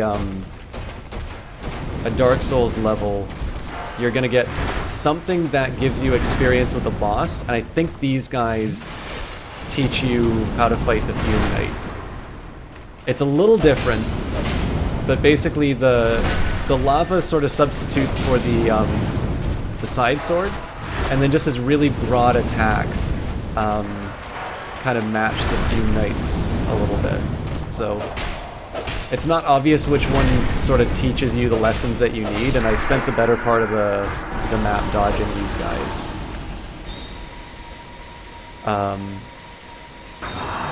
Yeah, so like basically, so if you take a look, like in the top level 183, just to the right of that, there's 2,200 souls, which is the number of souls I have right now. That used to be 84,000. To the right of that is the amount I need for a new level, 46,423. So again, it's not quite enough for 2 levels, as it turns out. And then to the right of that is my soul memory, which is, I think, 3,940,739. And then all your stats. So, yeah, I mean, you...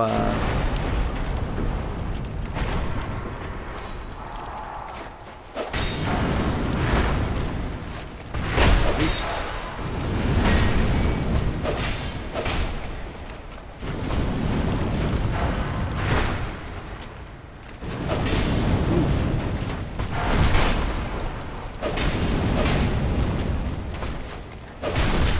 Oh, nice. I didn't know you could stagger these guys.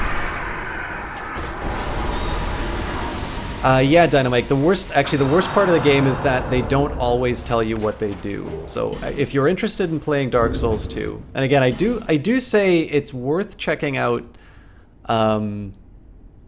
It's worth checking out Dark Souls 1, but again, I leave that for your judgment. If you don't think you're going to enjoy it, then don't force yourself. But I think Dark Souls 3 would be the closer, at least based on what I've been told. Dark Souls 3 is closer to the original experience. I can't remember.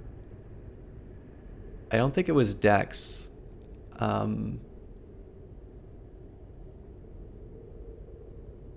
guess it's adaptability. Anyways, one of these stats, or hang on, it might actually be something that levels with one of those stats. Oh yeah, there was an item that I was going to pick up. Or did I already get it?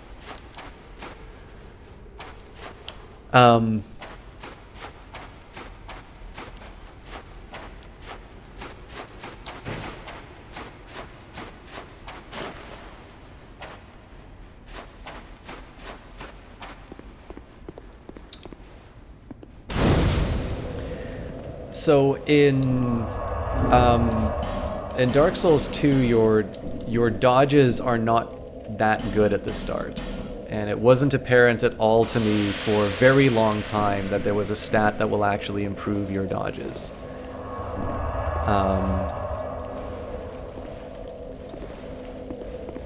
So yeah, it's I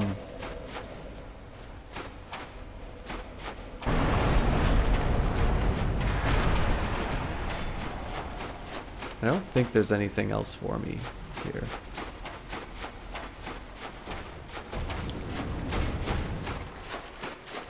This does give me a chance to talk or show you how I should have handled the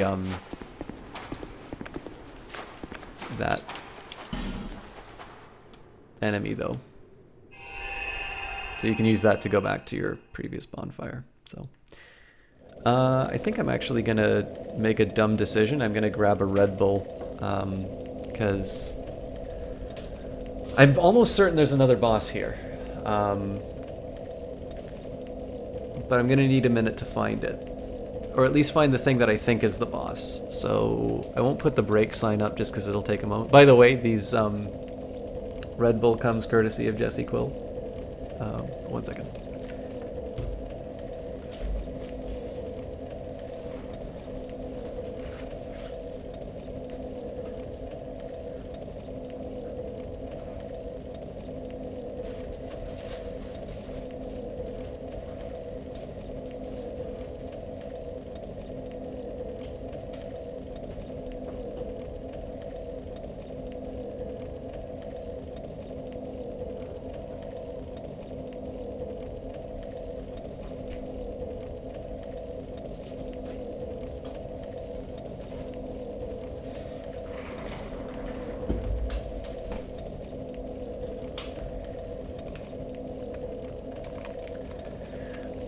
Ask the question. So I haven't played any of the Far Cry games. Far Cry 4 was pretty much an improved version of 3, so no reason to go back and play 3 if you hadn't already. If you start with Dark Souls 3, will playing the previous Dark Souls games not be as enjoyable?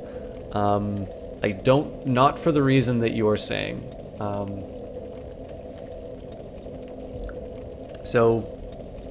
The team that made Dark Souls 1 went off and made a game called Bloodborne. And so what we will refer to as the B team made Dark Souls 2. And it definitely has some marked differences from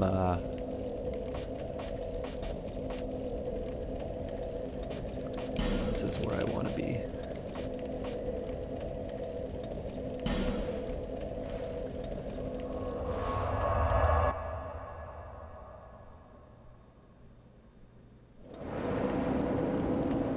Yeah, this thing looks a lot different from what it was before. But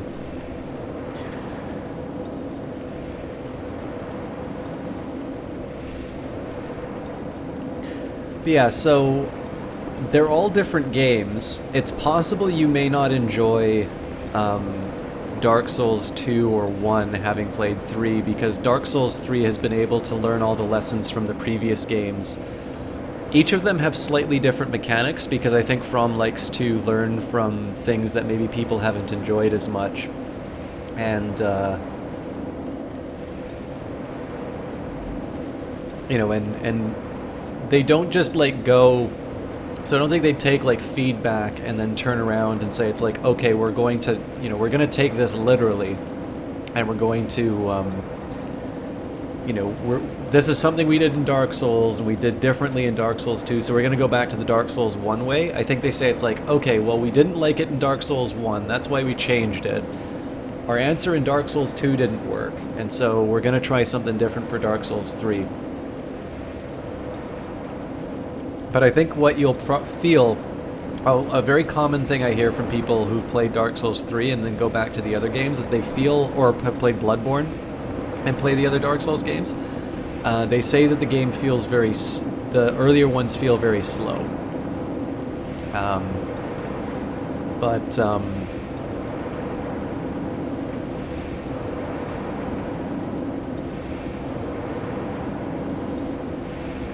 But yeah, Dynamite, it's hard to say. I think, so I'll put it to you this way. If you don't want to play Dark Souls 1, it's probably better to start with number 2, simply because people consider it the inferior Souls game. Keeping in mind that these are all exceptionally well done games, and it's kind of unfair to call it what people call it.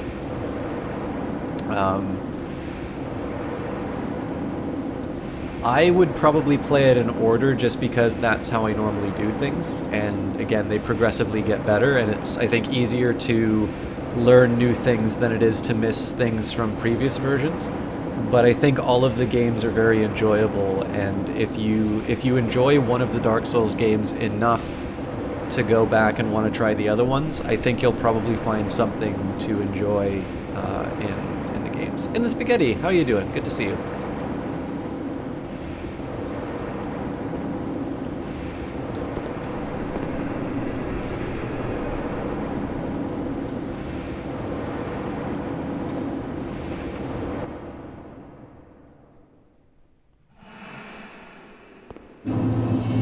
Memory of the Old Iron King. So maybe because, so Mike, this is an NPC, but basically when you're a human in this game, you'll see little summon signs. All these orange signs are actually left by players. The white ones are people who can be summoned, and both player characters and non-player characters can be done that. You can see the orange signs whether you're hollow or whether you are human, but the white signs you can only see if you're human. So there's also gold signs, but you don't need to worry too much about those. And one cannot reside within the memory for long. Oh, all right. Bring it, nerd.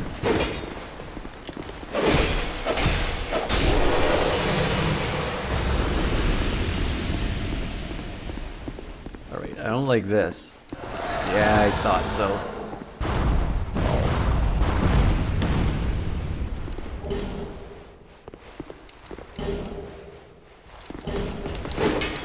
Ha! You missed.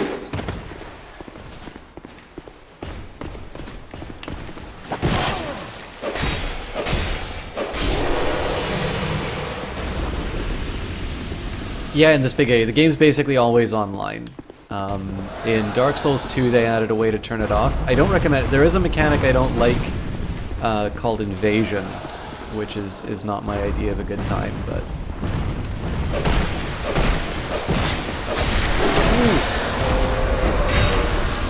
Oh, that sneaky bastard. Alright. I'm probably not going to get very far in this memory.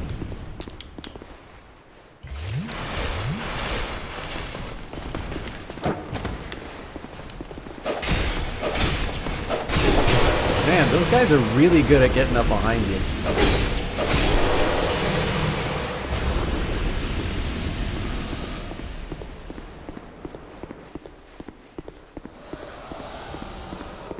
So they'll usually give me a warning when I'm about to fall out of the memory, but I think what's just going to happen here is I'll just go back in and...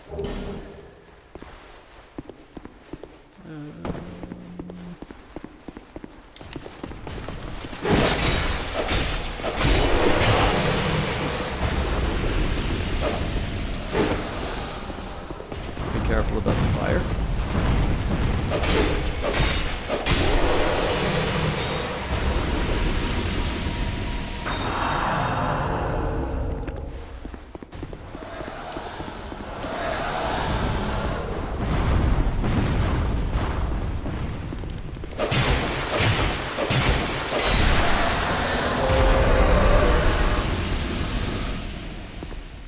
Oops. Yeah, I'm really not going to make any progress in this thing. That's fine.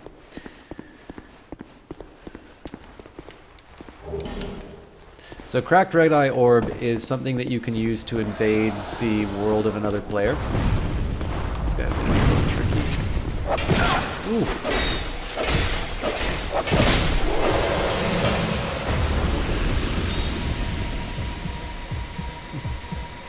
Sometimes you just need to flail wildly at them. To the memories, yes. It feels like it's very generous with the amount of time that it gives me, though, which means it's probably also very big. But as you can see, every time I've rushed into an area is actually where I wind up taking a lot of damage, so... Do it! Hurrah for revenge. Hurrah for safe zone. That doesn't feel like a safe zone.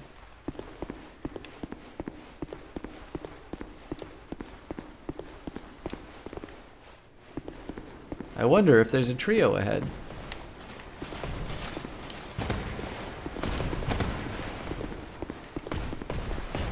Seems like a losing loser who loses. Sad!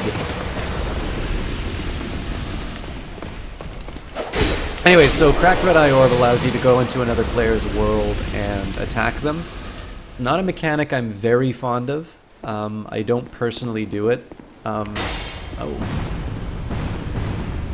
Okay then.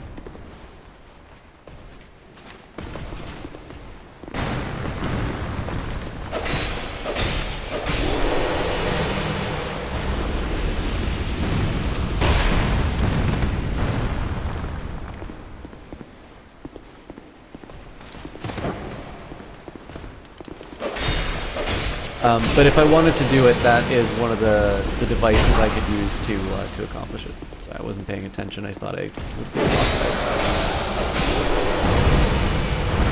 Oof. I thought the pillar would block that.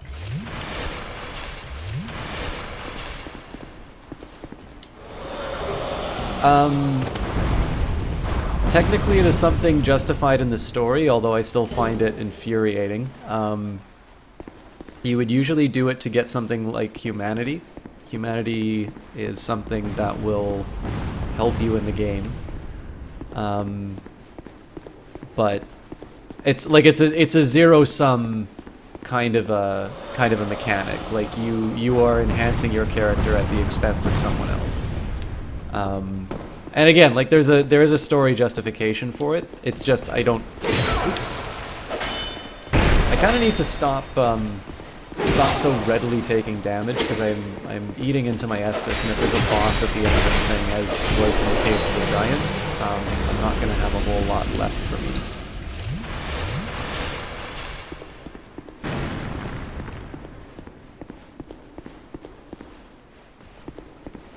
At least I learned that there's the archer down there.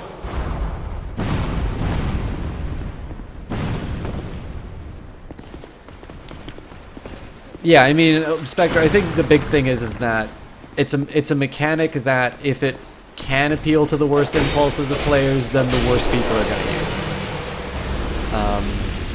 And I have found whenever somebody's put down a sign for like voluntary PvP, I've had a reasonably good time win or lose. And anytime it's been an involuntary invasion, it has always been, you know, somebody who's just, you know, over-equipped to deal with me.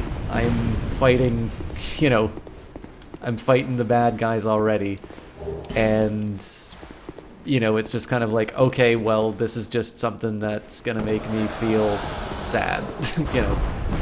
It doesn't particularly enhance the experience, and you know, it just sort of feels like, especially in the first Dark Souls, where there were spots where you couldn't get indicted because the person didn't have the item yet.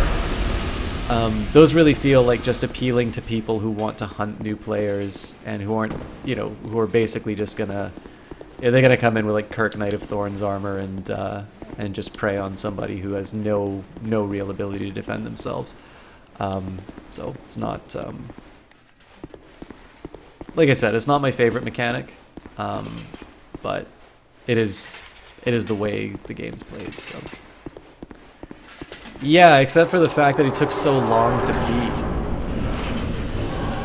Oh, alright then. I'm going into a boss fight with very little health. And he hits like a truck, good to know. Alright. So apparently my dodging leaves something to be desired.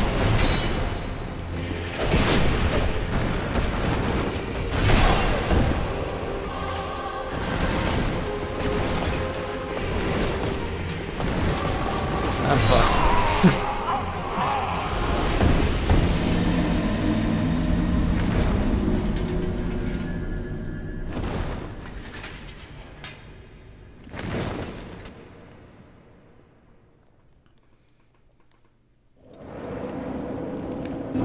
Yeah, that was, it's pretty embarrassing. How you doing, the U?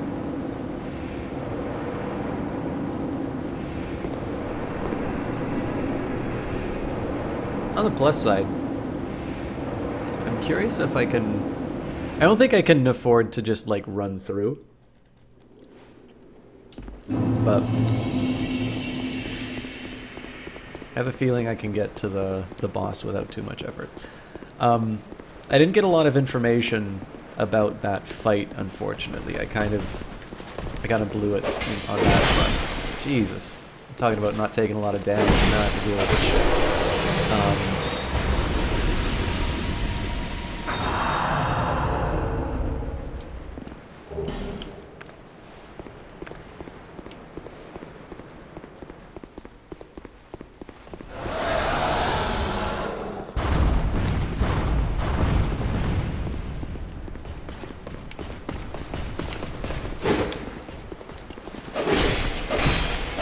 The nice thing is I stagger these guys when I hit them, so I just need to get the one hit and I can complete the trio, but I also need to be careful because I also contend with fire coming after me. Like that. Oh, Jesus! Okay, this is probably... I forgot where those guys are. I wonder if I could just straight up run through that. I mean, I don't have the 20,000 souls to worry about now, so let's see if we can make that quick. I kind of did my exploration the first time around, so we'll see if there's the quickest way. We'll see if there's a quick way that I can get to the boss. But yeah, it sort of feels like Dark Souls 2 PvP is a little bit better than the first one. The first one, you were sort of relying... It felt like people who did a lot of PvP were relying on some kind of a... I mean, I'll call it lag, but like basically a disconnect between the host and them to go for a backstab. So... like, it's hard to say that that's a particularly edifying experience if it's just a succession of attempts to,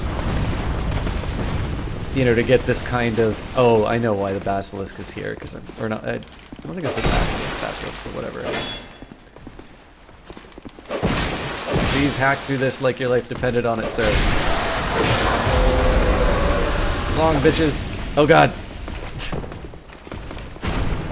This is not a safe space.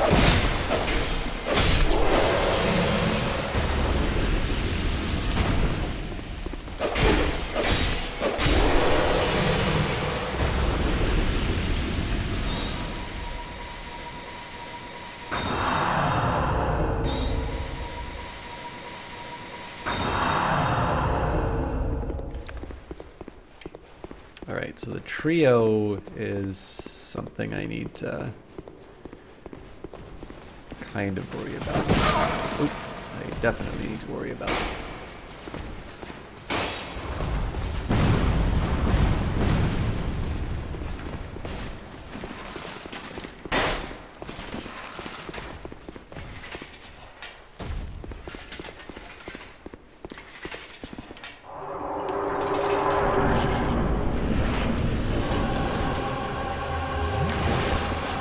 Bring my shield up for a bit just to see what happens. Yeah, so there's no way I can contend with that. Oof. Alright, so he's quick.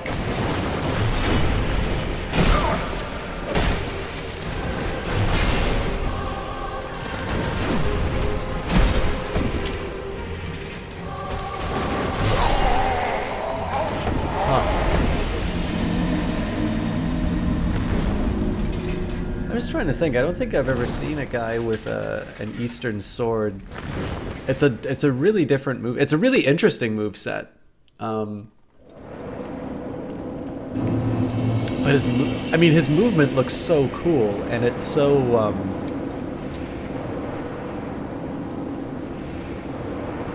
it's definitely one where I feel like I'm just like I feel like a complete kitten. Like, I really need to be a little more on top of reacting. Actually, what I need to do is I need to go back to the way I was doing things before the Fume night.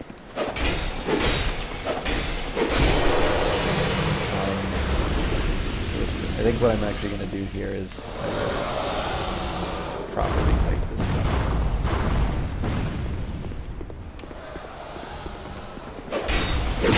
Ah, damn it.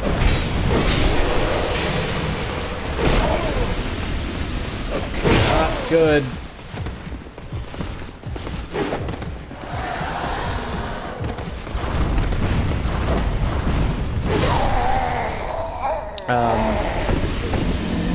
Yeah, basically once I see, so unlike the Fume Knight, which seemed to, sorry guys, I'm kind of at the point where I make stupid mistakes, so this is probably going to be happening for a little while.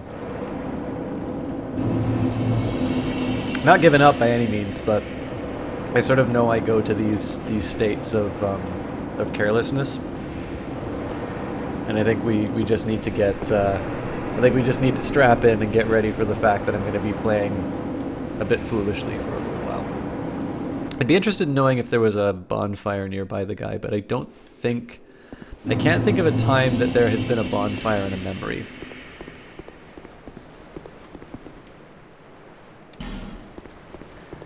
But yeah, so the Fume Knight was tough because he had a lot of moves, and it was not at all obvious what he was going to do next. And so as a result, I was a little more reactive, and it feels like Sir Alone is actually the, or Elene, or however you pronounce it. He feels like he's the exact opposite kind of boss, where you actually want to, you want to see him sort of telegraph his move, and then you immediately want to... Like, once he's posing for the move, you want to dodge, basically. So I'm going to try that.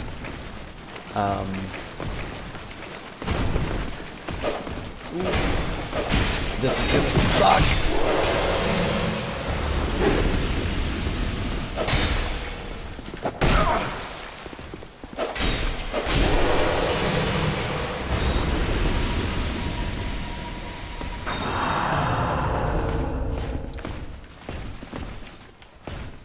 Bring it, you nerds.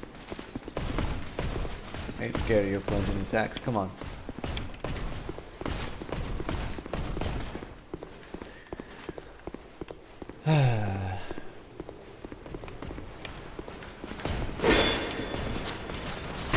Oops.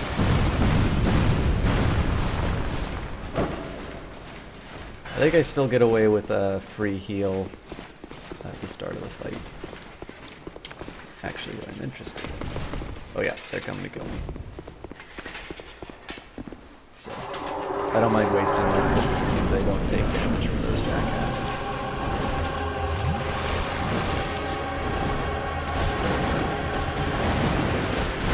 Okay, so I can't dodge right away. That's a good model.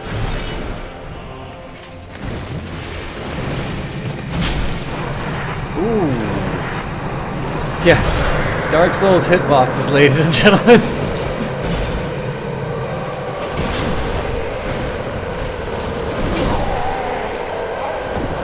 Okay, so I got a dodge to the side.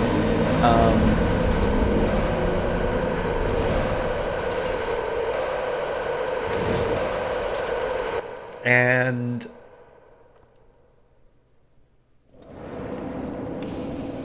so I can't rely on his pose.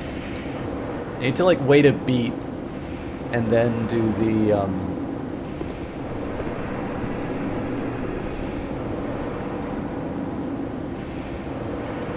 I need to wait a beat and then do the dodge. Yeah. So what you're like, I'm definitely at the figuring out the puzzle part because I really haven't seen a lot of his moves yet. I definitely need to get my dodges down, so that's going to be one part.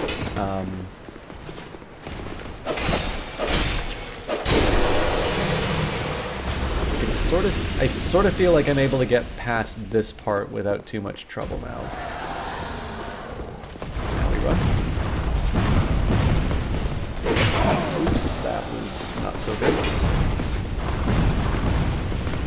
We should be able to make that up with a proper heal though, so back back here.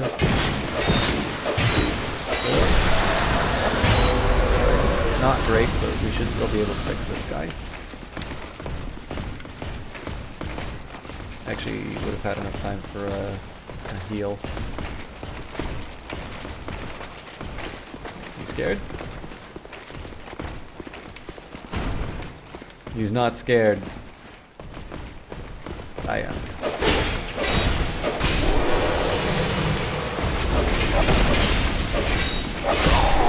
Fuck off! I thought I could stagger that guy. I apparently was wrong.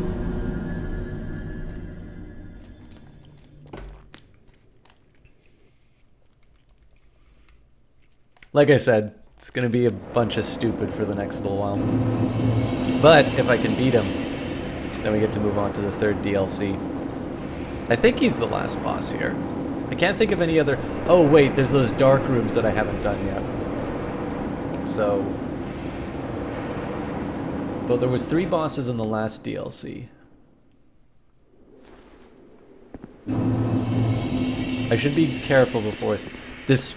So, I mean, we've got the crown, so technically we're done this one, but clearly there's more content, so I'm not gonna say, oh, I don't need to worry about Sir alone.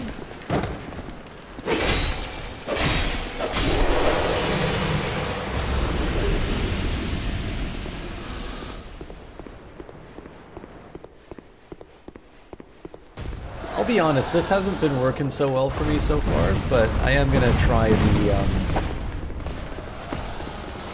run past everyone strategy.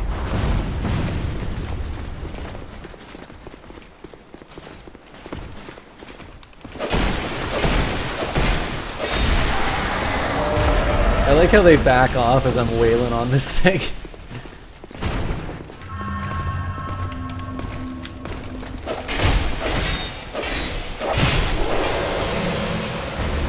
Apparently I couldn't stagger him that time. That's a little odd. That's actually really annoying.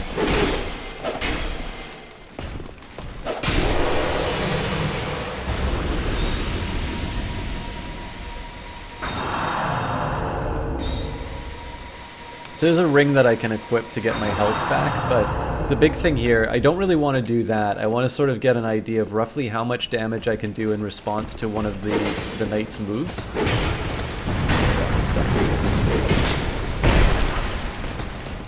Oops, I might have just blown this big time. Nope, I'm still okay. I might have to do 2 Estus at the start. But yeah, so what I want to do is I want to get an idea of how much damage I do to this guy.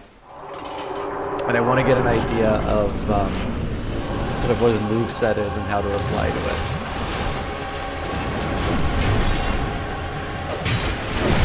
So it looks like I get 2 hits. Alright, I thought I was on path to dodging that, but I quit. Yeah, so it's another if you don't do this right, you die kind of bosses.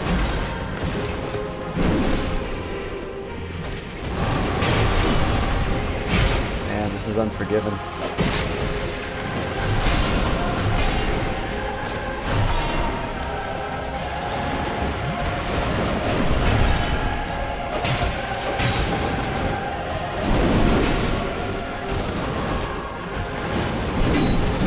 Actually very similar to the Fume Knight in a couple of respects.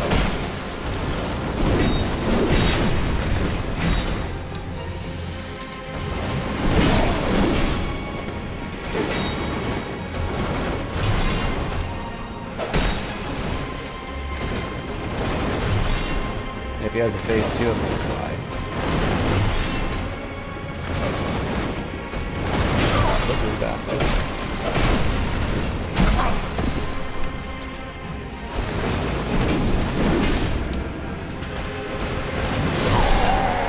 Alright, that was a lot better than I thought I was going to do. So I think I just need to get my head straight.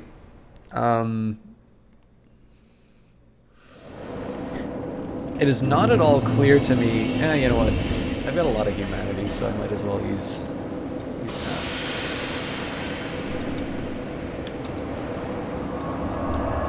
It's not at all clear to me if I want to just run past everything, or if I want to, if I actually want to fight it. I think running is the better call. It's the faster call.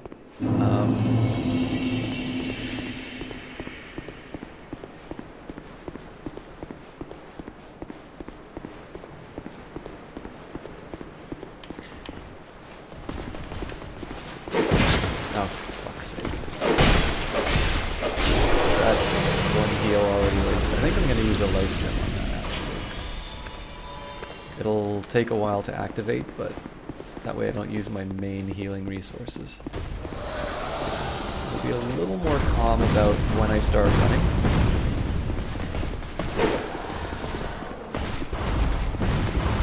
Corners are always a nice little opportunity to get some distance between you and an enemy, because for some reason the AI just doesn't handle corners very well in Dark Souls.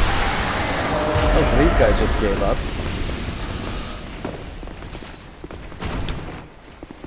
That guy didn't.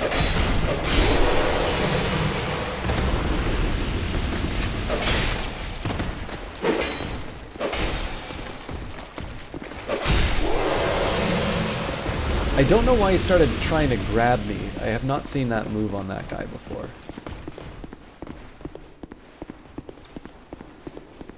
Anyways, I'm going to try something a little different here. I'm going to basically run with my shield up. This was a terrible decision on my part.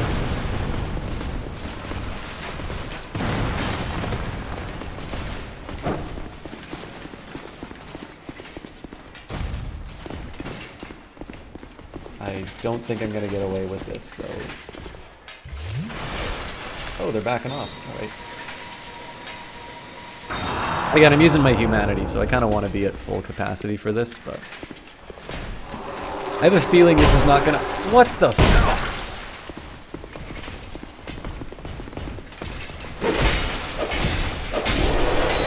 That's absurd. You fucked up, buddy.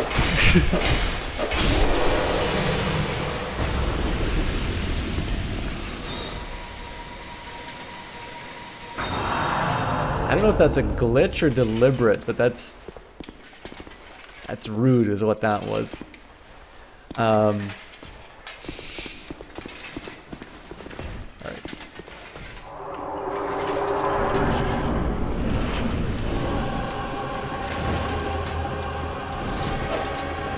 Oops. Can we talk about this maybe?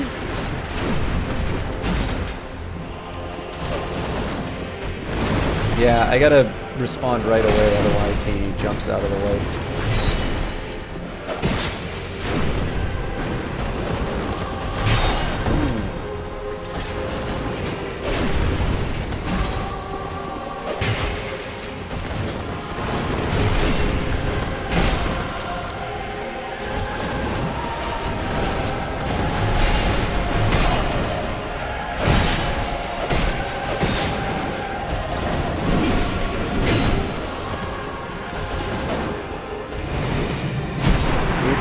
That's totally on me.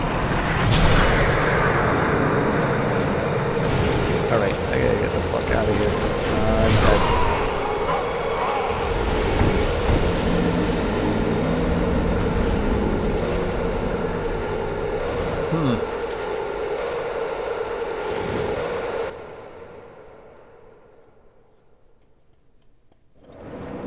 I don't have any good ideas on this guy, I'll be honest.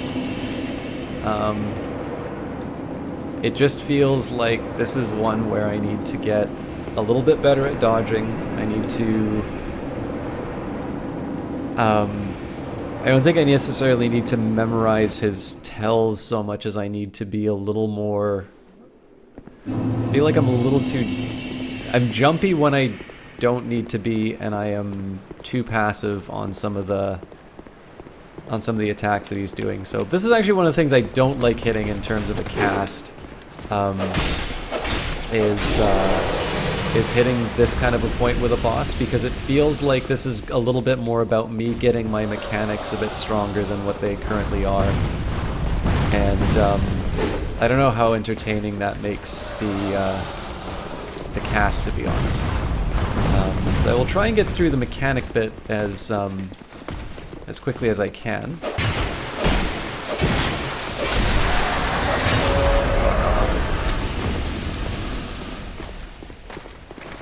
I'm gonna try something different this time, by the way. I'm gonna be a crazy person. Oops.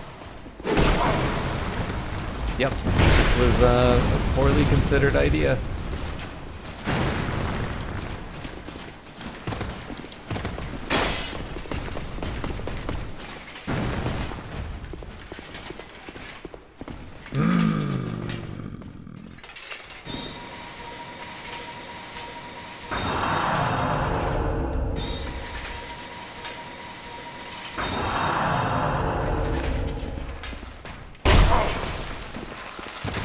You motherfuckers.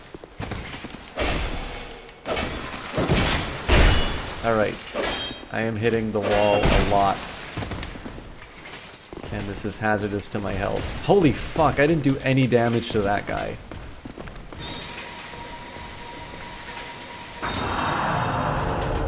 Yeah, so that's a bunch of wasted Estus is what that is.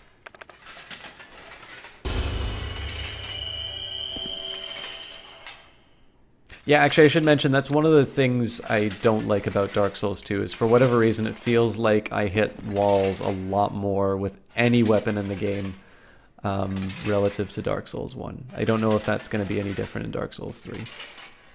I'm willing to use another life gem on this.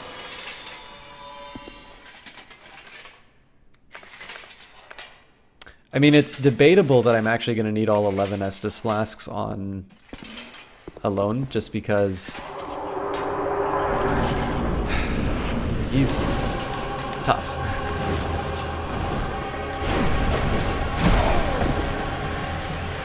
Nice job of punishing me when I'm not fast.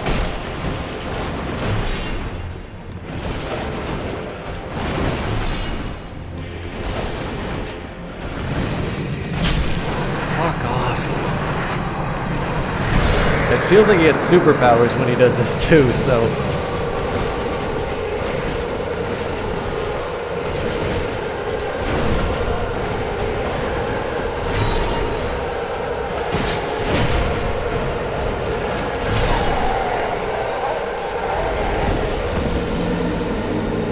That's a brutal hit.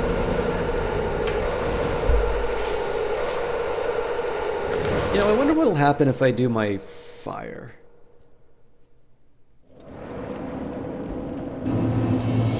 I've certainly got no shortage of the charcoal pine resin.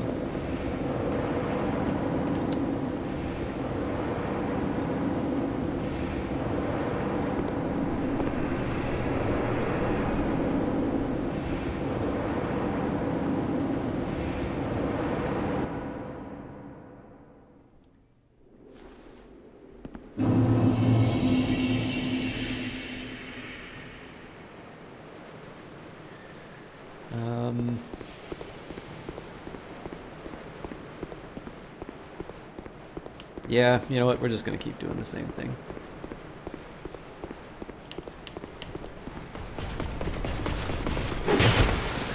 Jesus. If I can't take these guys on, I don't know how I expect to be able to take on the Master Ninja.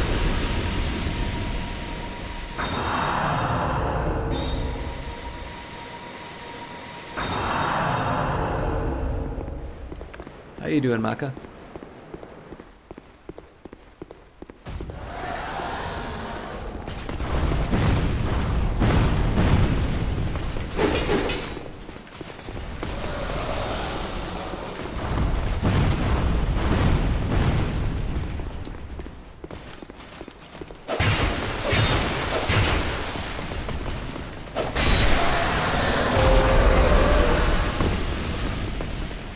So I'm going to try a slightly different tack.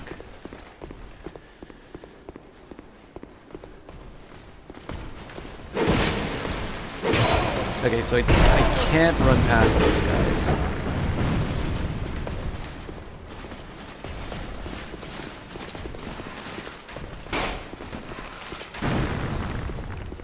What I'm gonna do is I'm gonna get one of these heals down.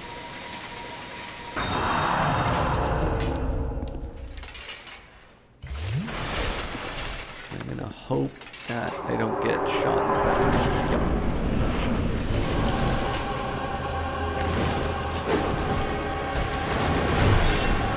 That looked like a hit to me, but... What the fuck is this?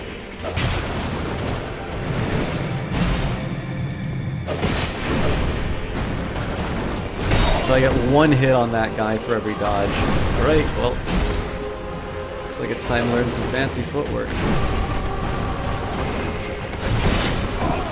And by fancy footwork I mean die horribly.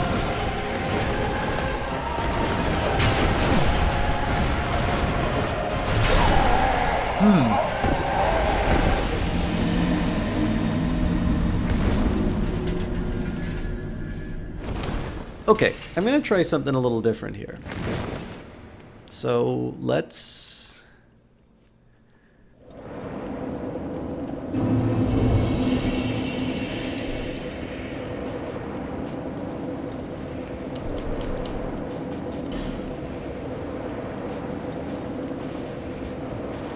think about... Okay, so I've got 102 on Vengarl's helm.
Saint's Hood is actually very, seems to have some pretty good stats for its weight.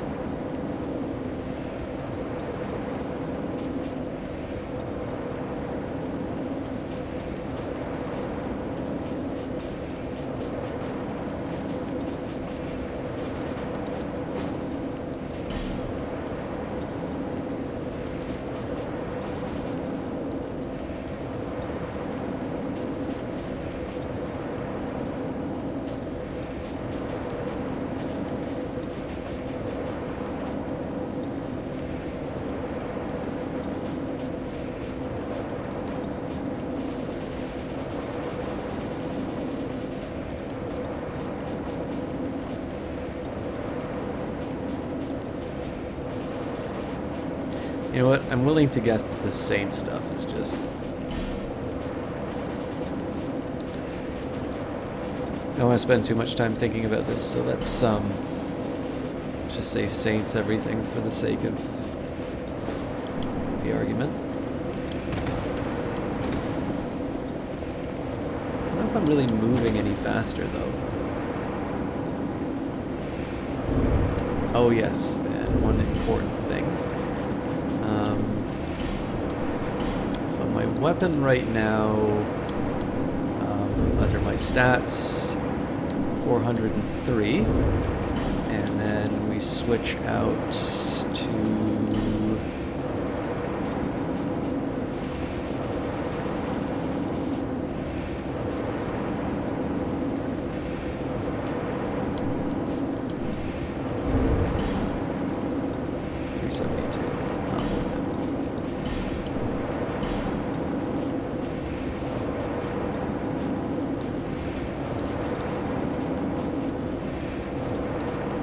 So let's boost up as much stamina as we can get, and what else can we do that's... So this is going to have to be about not getting hit, basically. So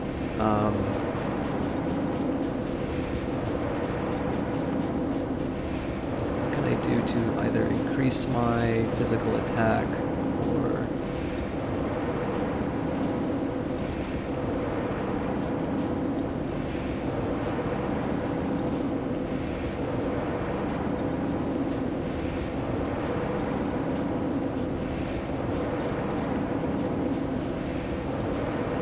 I mean, the only other thing that I can really do is equip the strength ring. Well, we'll give it a shot.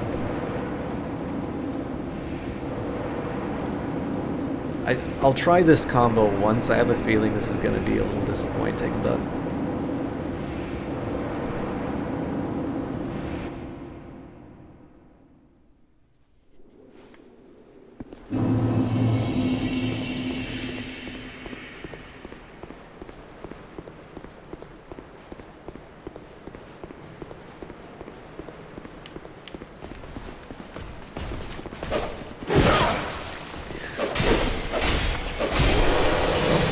definitely take more damage.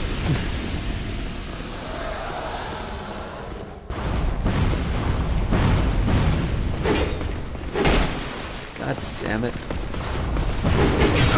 Oh, fuck me. Alright, this is, it's not a good start.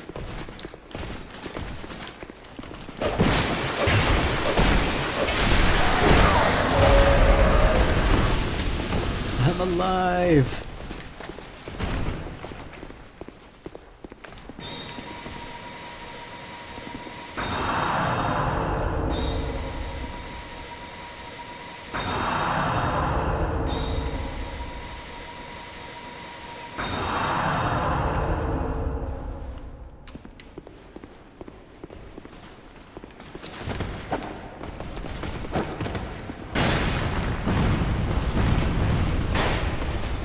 Aha, you clowns. You couldn't hit the broadside of a barn.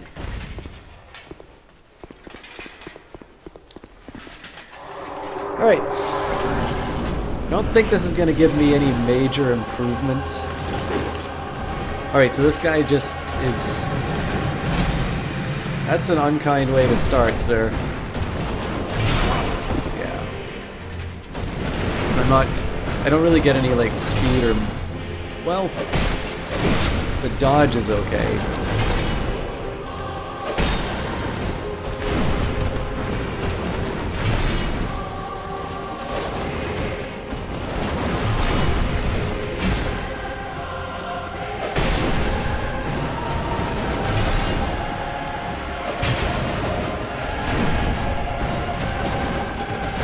I fucked up.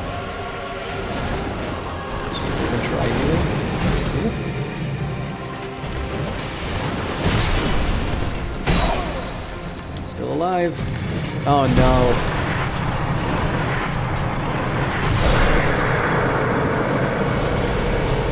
So, I mean, some of the dodges on that were good, but I think that just had... I'm going to attribute that to just the noise of the fact that some runs are going to be better than other ones. I'm not convinced that that build gives me any particular advantages. There's one more adjustment I'm going to make.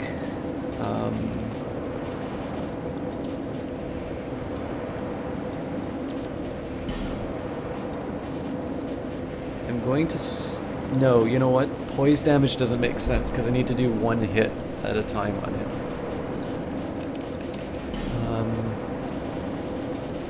But as for the rest, I'm just going to set myself up with all the normal stuff.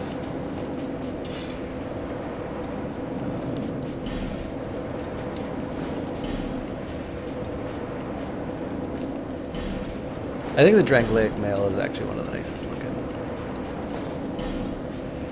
sets. Oh, actually, there is one other thing that I can do with my souls, but...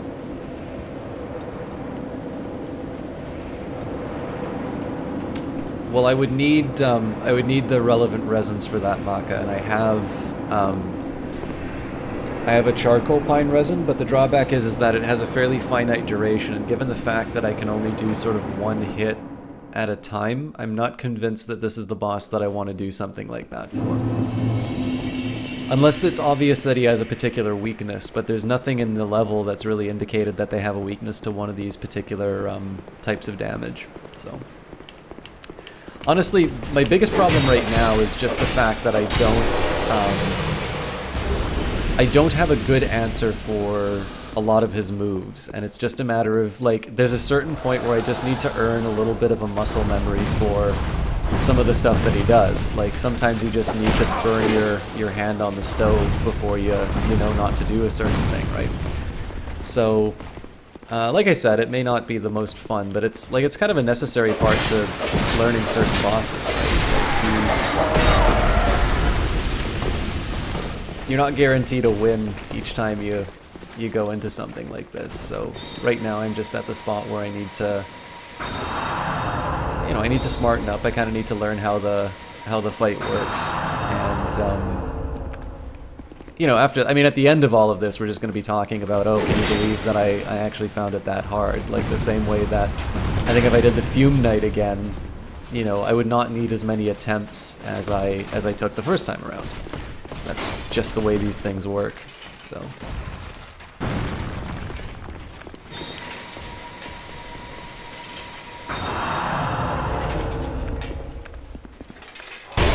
Fuck off.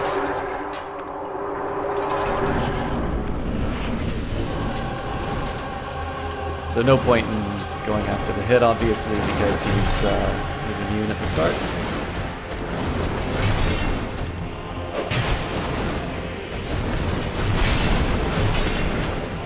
Oh, fuck. This is one thing I don't like, is that if I attack close enough on the end of one of my rolls, it translates it into a rolling attack that's completely the opposite of what I want to do. So I'm going to wait till he does an attack.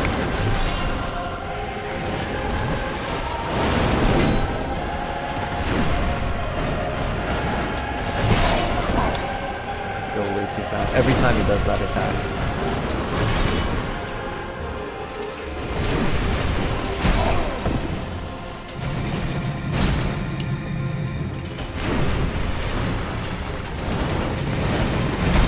Gets to do 2 of those in a row?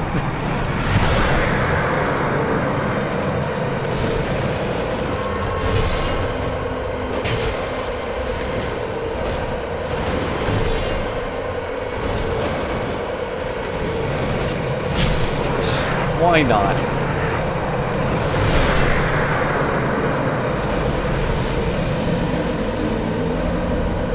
Yeah, Maka, that's just the way that thing works.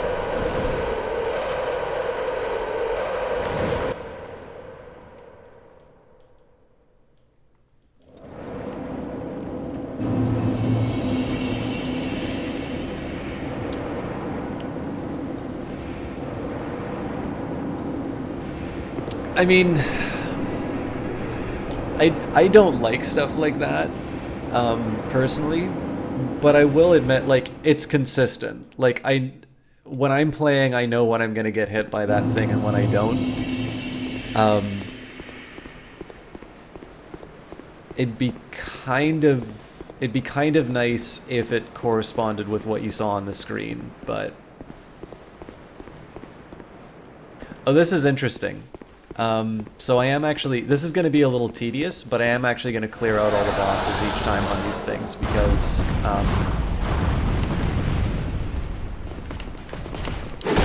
actually, I know what I'm doing.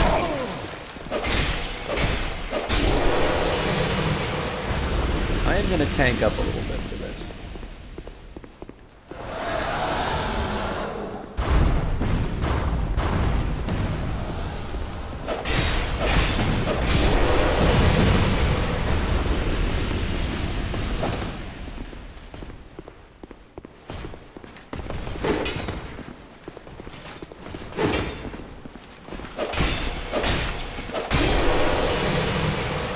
Right now I'm collecting some souls. How you doing, Leah, too? It's been a long time. Although I think I've still been auto-hosting you. How have you been? What have you been playing lately? Guys, I haven't been playing Tyranny for a while. Not for dislike of the game, but we've been on a bit of a Dark Souls kick. If you guys like the CRPG stuff that I play, Leah 2 is the guy that you want to check out. Now this is actually also in addition to adventure games. He's also a really big adventure game guy, and more importantly, somebody who backs a lot of Kickstarters. So a lot of games that you have probably played and enjoyed, he has very likely put a backing into. And just a really nice guy. He's a Finnish streamer. Oh, Jesus. Sneaky. I really don't want to lose these souls. I'm okay, like, I'm okay taking the guys down and then wind up dying, because in the end, I'll just get rid of them.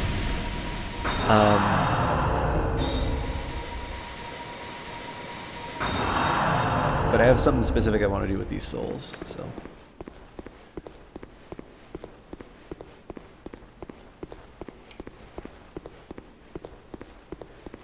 Yes, so I've backed Sunless Skies.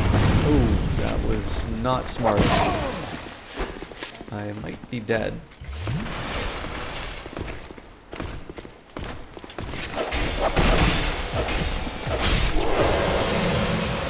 Again, none of this stuff matters because I'm going to be teleporting out of the memory. Anyways, guys, sorry, I lost a little bit with Leah 2. It's 3:30. I'm fading fast. Oh, hello.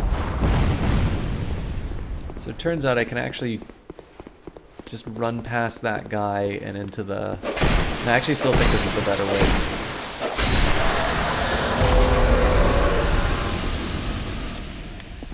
Not sure if this will be enough, so we're gonna get a couple more victims. But yeah, so Leah 2 is, again, if you guys like that kind of material that I do, I know it's something that I cover pretty infrequently, and so if it's what you originally got into me for, I know it's something I've kind of been leaving some people hanging about. Leah 2 is very good at this stuff. He has a passion for it as well. And I should note that it's not the only kind of content that he does. He really has done everything from a haircutting stream to adventure games, to programming, to, I mean, you name it, he's done it, basically. I really don't want to lose these souls. Yeah, because hitting people through the wall is how this game works.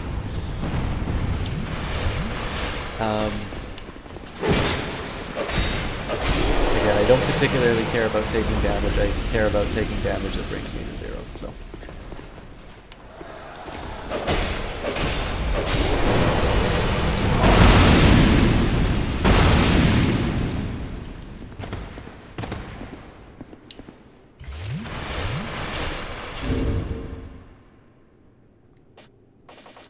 Oops. Alright.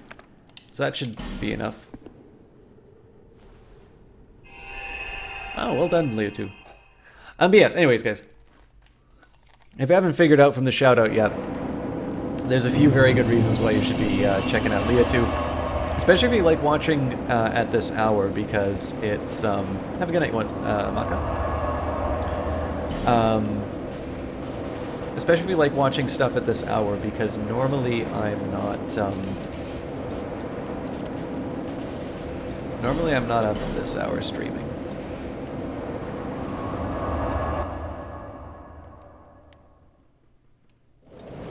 So, why did I get all those souls? Not to level up, but I do want to spend some of them on... I knew you'd be around soon. Trinkets and baubles. Show me what you've got.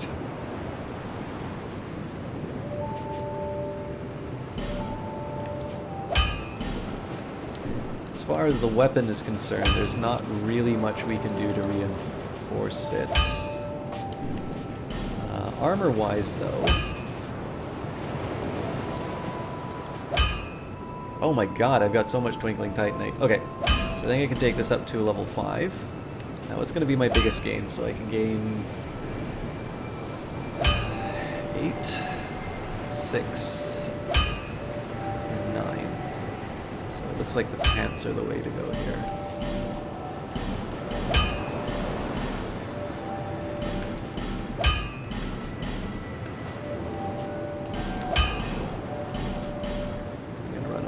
Souls.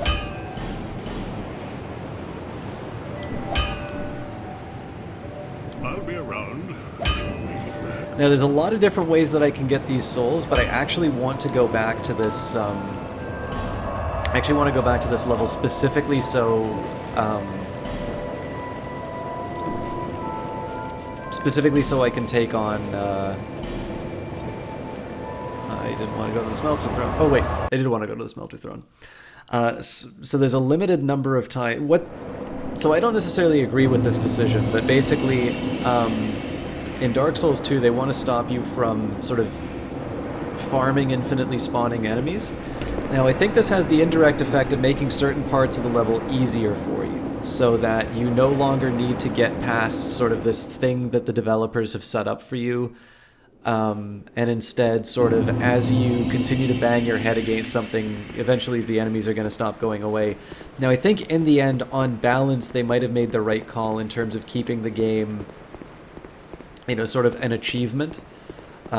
Because in the end, if you can farm things indefinitely, then you just get yourself to, like, level 1 billion, and, you know, you can take on anything. But with that in mind, like, one of the things I'm relying on here is the fact that if I kill these guys enough time, they're not going to be there anymore. So. I don't know which is the right call, but this is the reason I'm specifically going back here to farm these guys, because in the end, if I'm going to get rid of an enemy, I want to get rid of this stuff. I think it's like 15 times or something. You need to put a lot of effort into it.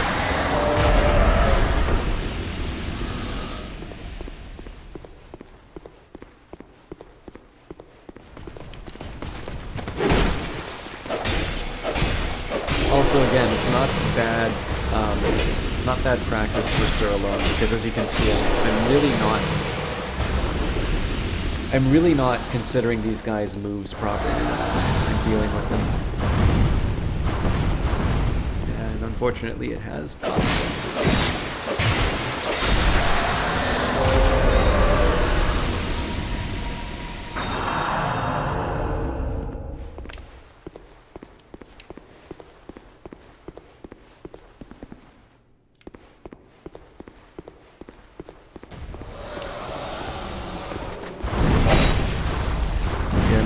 Patented hit you through the wall attacks.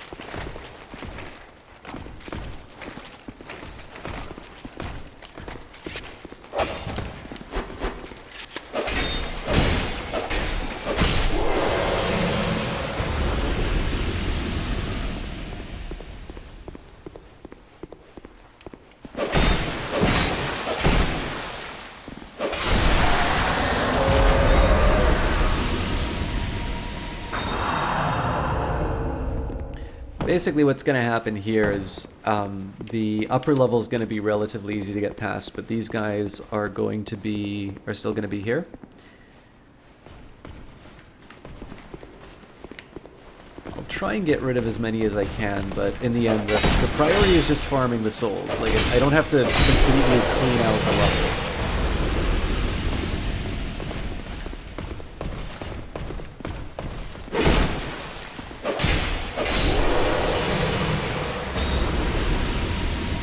So like 10,000 souls is enough for me. I know I'll still have to deal with the archers. I'm gonna still have to deal with everything, but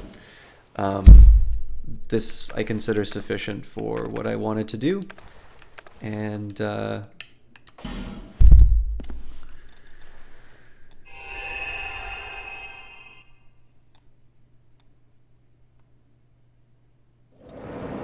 sorry guys, I'm actually really feeling my lack of sleep. I'm gonna try and do as much of this boss as I can, though, because it's, I mean, one, it's fun. But I know I'm still not really at the time that I would normally be. I'm still a little short on the duration of a normal cast, so I'll do my best. I'm so sleepy. I'd given you up.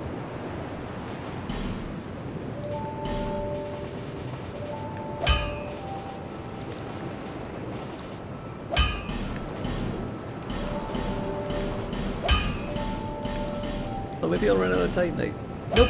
Okay, everything's upgraded.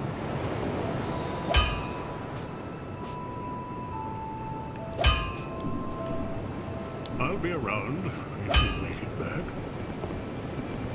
This is true, Jess. I don't know, now that I've, like, beefed myself up, I'll make a shot at it. Kind of curious how much lighter the crowns are.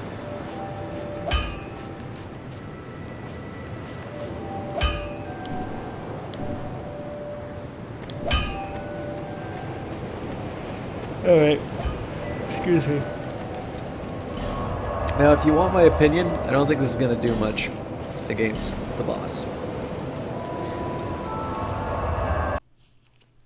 But at least now I've sort of upgraded all my my stuff, so I've given myself my best shot against this guy until I find something new and creative to do.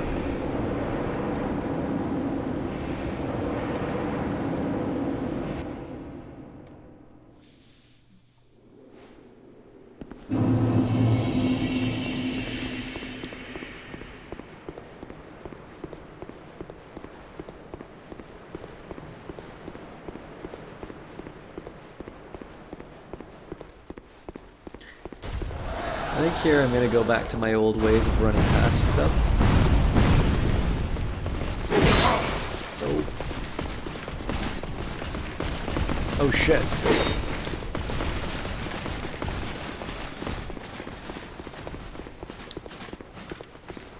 Oh, neat.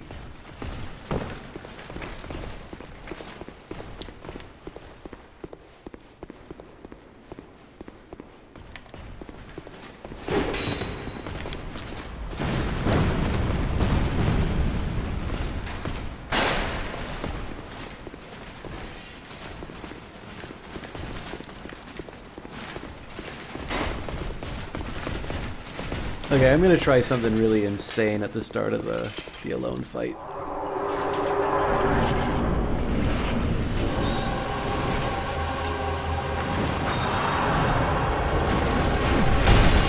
Yeah, that was optimistic to think that would work.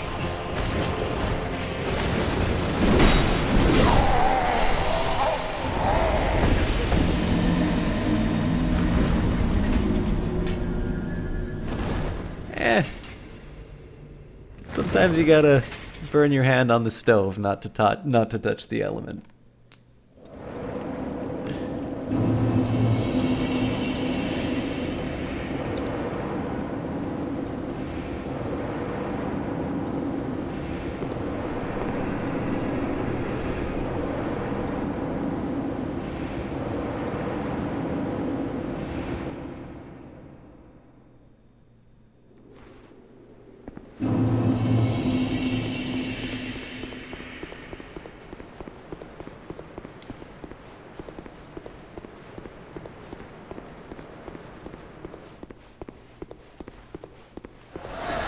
So I'm actually gonna evaluate whether or not it's worth it to take these guys on individually.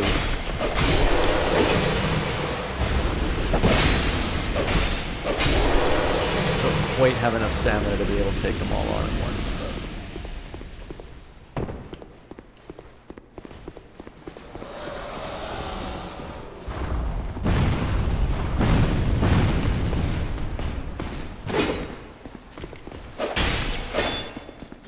damn it.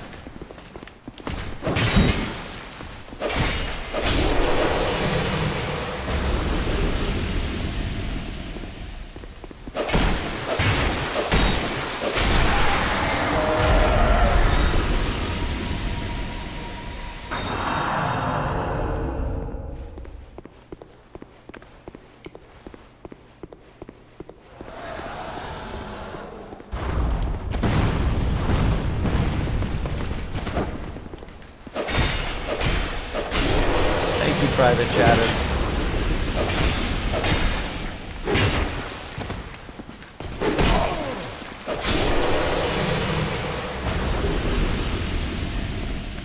I think you can express such sentiments in public. I just don't think anybody will believe you.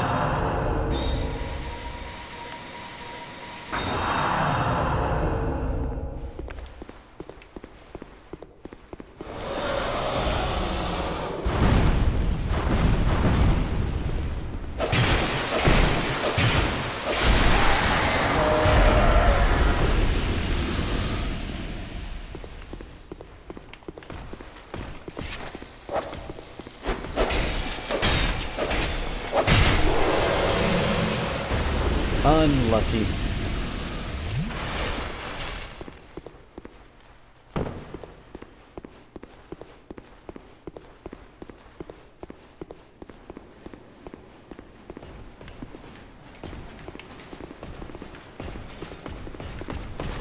So it's not clear to me that taking these guys on actually is the better call regen-wise. But it is at least like knocking down the number of times I need to deal with them.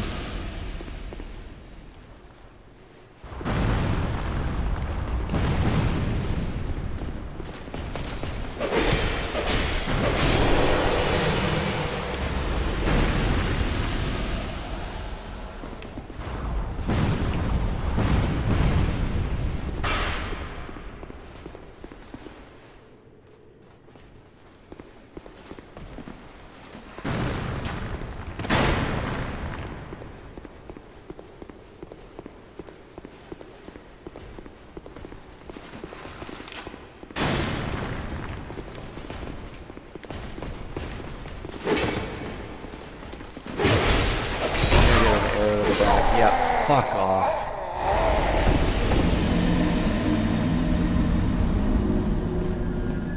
That's annoying. Oh well. I only have myself to blame on that. Alright, I'm gonna go back to my running thing. It feels like I'm spending a lot of time on something that doesn't quite have the expected payoff.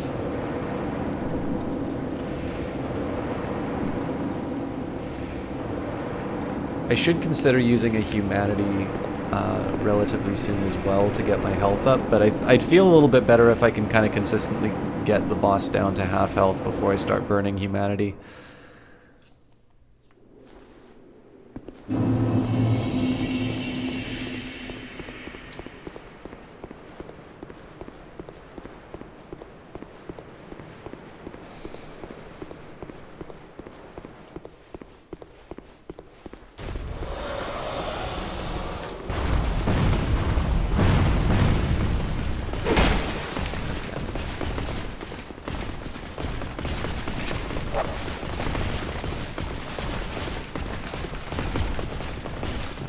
Seem to be running like I was wanting to, but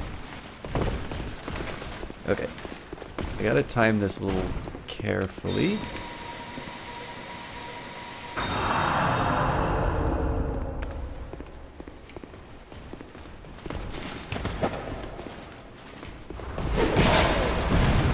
That was a little unexpected, but we can still get by. I should be able to get one miracle off before I go into the fog gate. Debatable if I need it. Oh, for fuck's sake.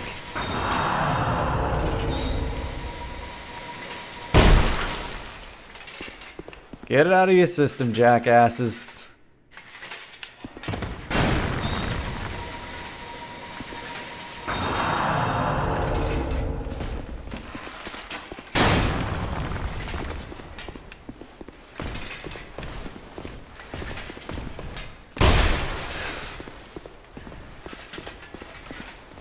He's just gonna stand there and camp.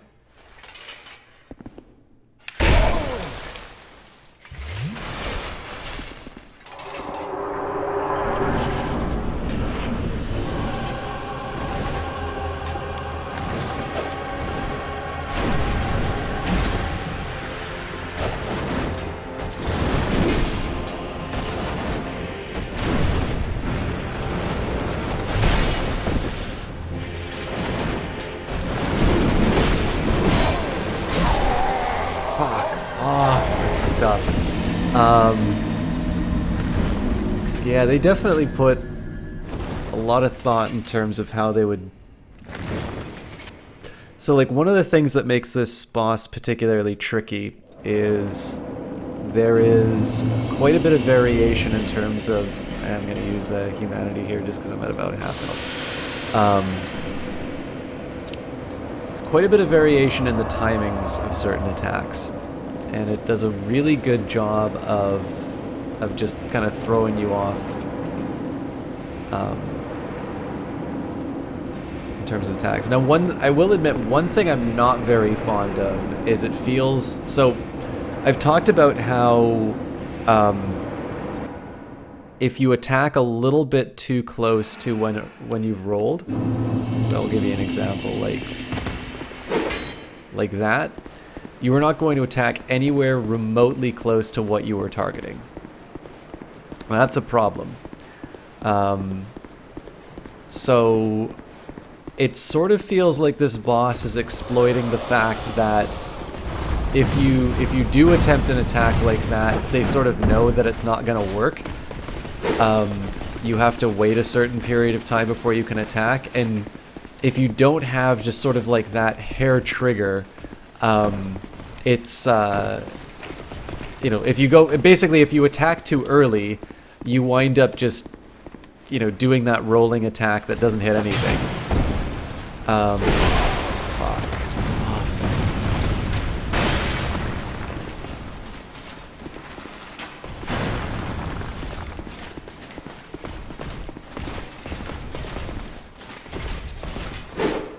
I'm just gonna heal up when I'm in the boss fight. But yeah, so basically it's relying on the fact that the controls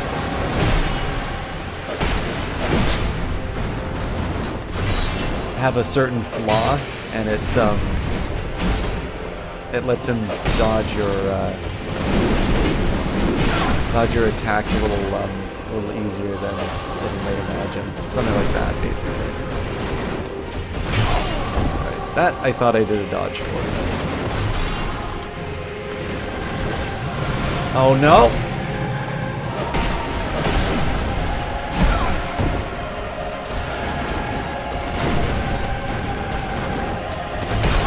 I always get hit by that one. Let's wait for this next one.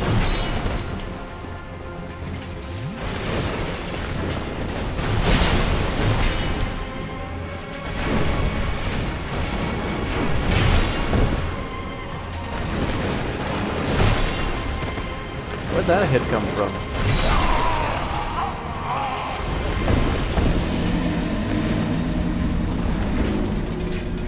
A little too much time spent healing on that one, I think. I think I need to... Another thing I need to do is just to get a little more comfortable riding a low amount of health.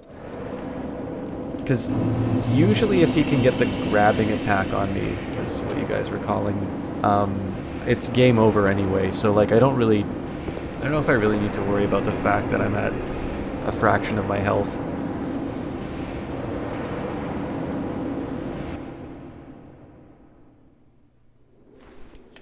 Anyway, back into the breach. I think I'm still going to try and do that, kind of run into that wall on the side, but I need to get a little bit better at, actually, let's try something new.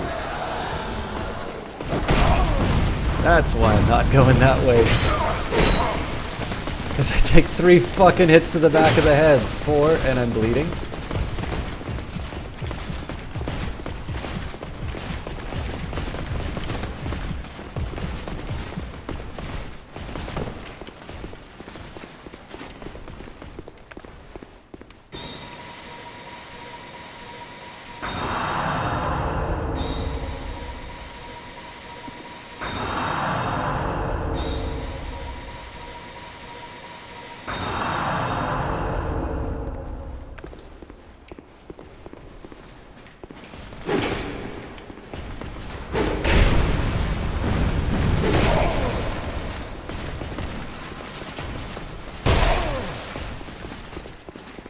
So as usual, I was hoping that I wouldn't get that last arrow in the back because I had enough for full health based off of an Estus. But this is the life I live, so...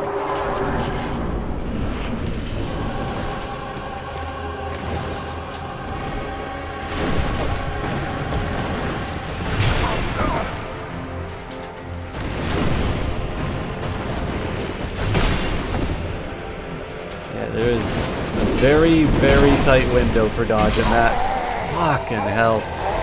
I don't even know if I want to do another round in this. We'll do one more. we'll see how it runs. But I think I've run out of steam for the evening. We're at the 3-hour mark, and the Red Bull gave me a quick,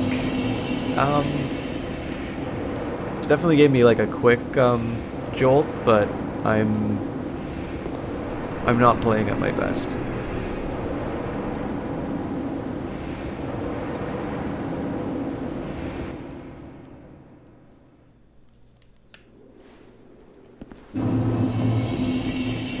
Actually, you know what I might do?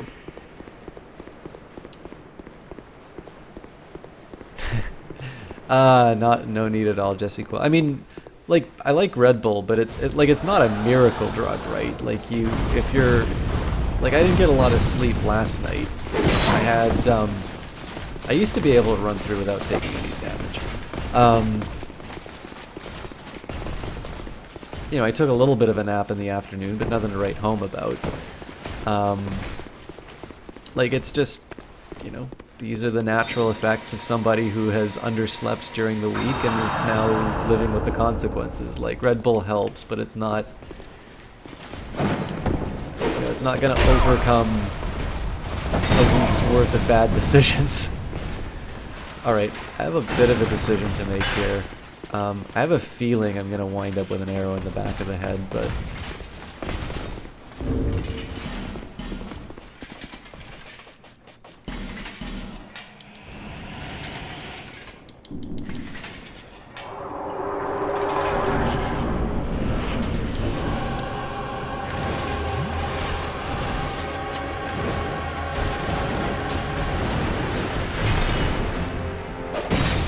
yeah, that doesn't really do anything.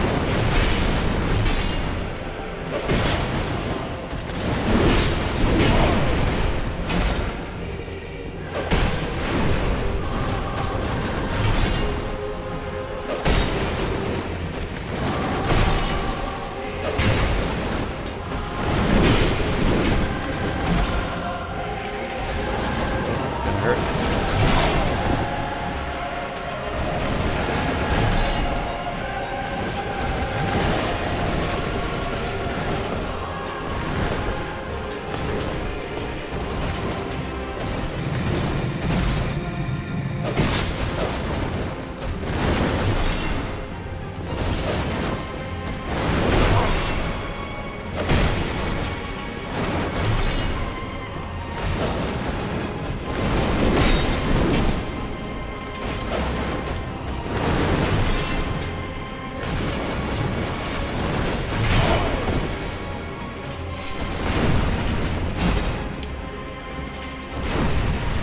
Back into my healing habits. That is bullshit.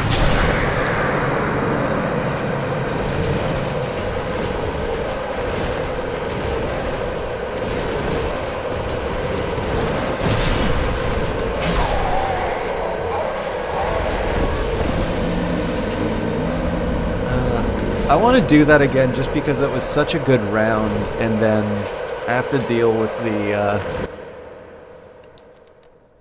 I don't really care for the laws of physics attack.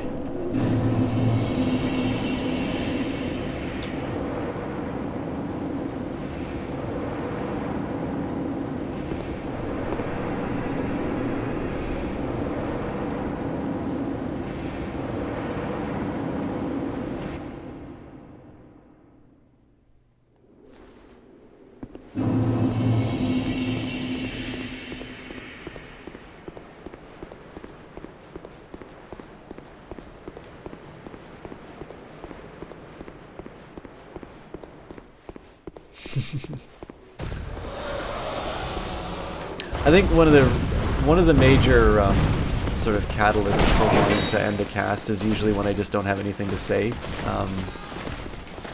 Tomix the First, thank you for the host.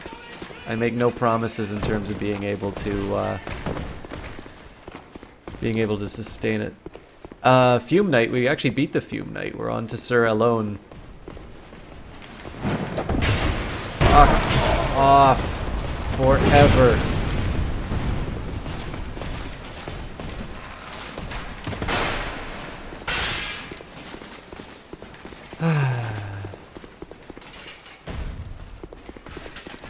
I'm actually gonna have to use my heals here. Or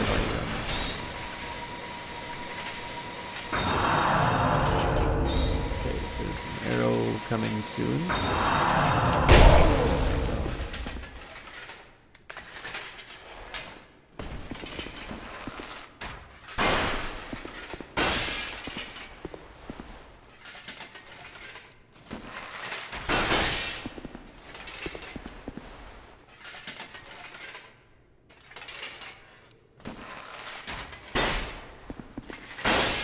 Okay, well, apparently they're not leaving this time.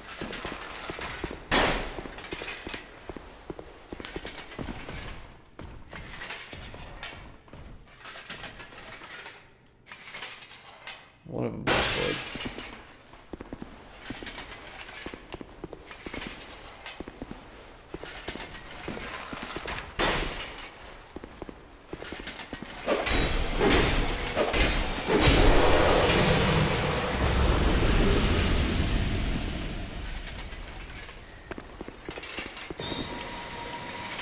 Alright, wasn't that edifying.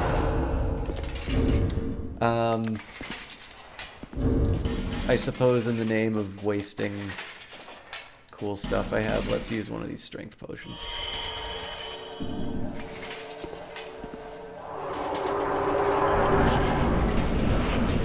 Oh yeah, yeah, Atomics, we beat the base game.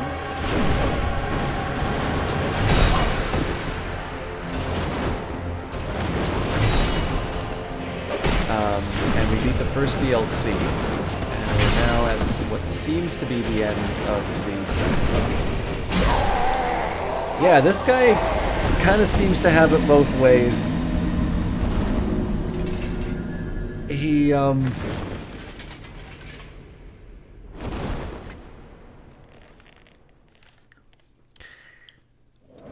what I mostly need to rely on this thing is the fact that if I attack him, he's usually going to be jumping back, but if I can get him at the tail end of my swing, he'll take the damage.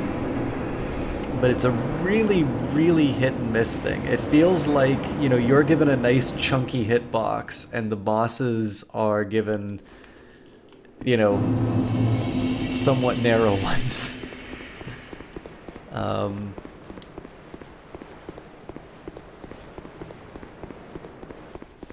And I sort of understand, like, I mean, again, at least it's consistent. I mean, I guess it's just stuff you need to learn to live with, but it's definitely an adventure when you sort of expect certain outcomes on it based on what you see on the monitor, and you get the opposite. But that's fine. I mean, I'll get it. It's just, especially with this big lead up, it's always a bit of a.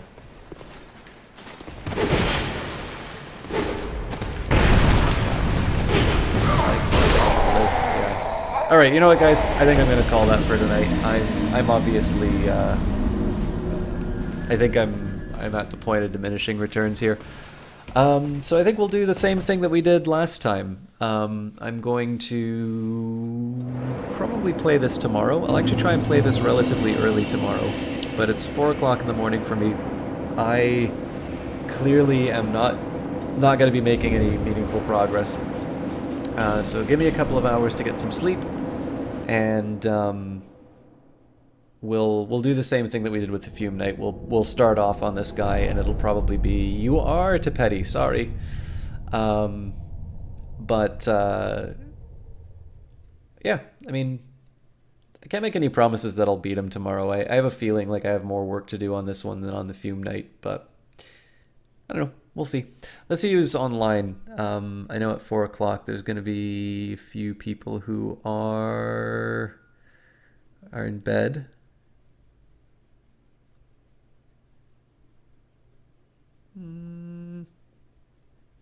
Let's host Kilgore Trout. He's playing Starfleet or Star Trek: The Fallen or something like that. He's always a good guy to watch. He's a member of the GOG stream team. Outstanding guy. I'd really love it if you guys could come along with the raid and let him know he came from me.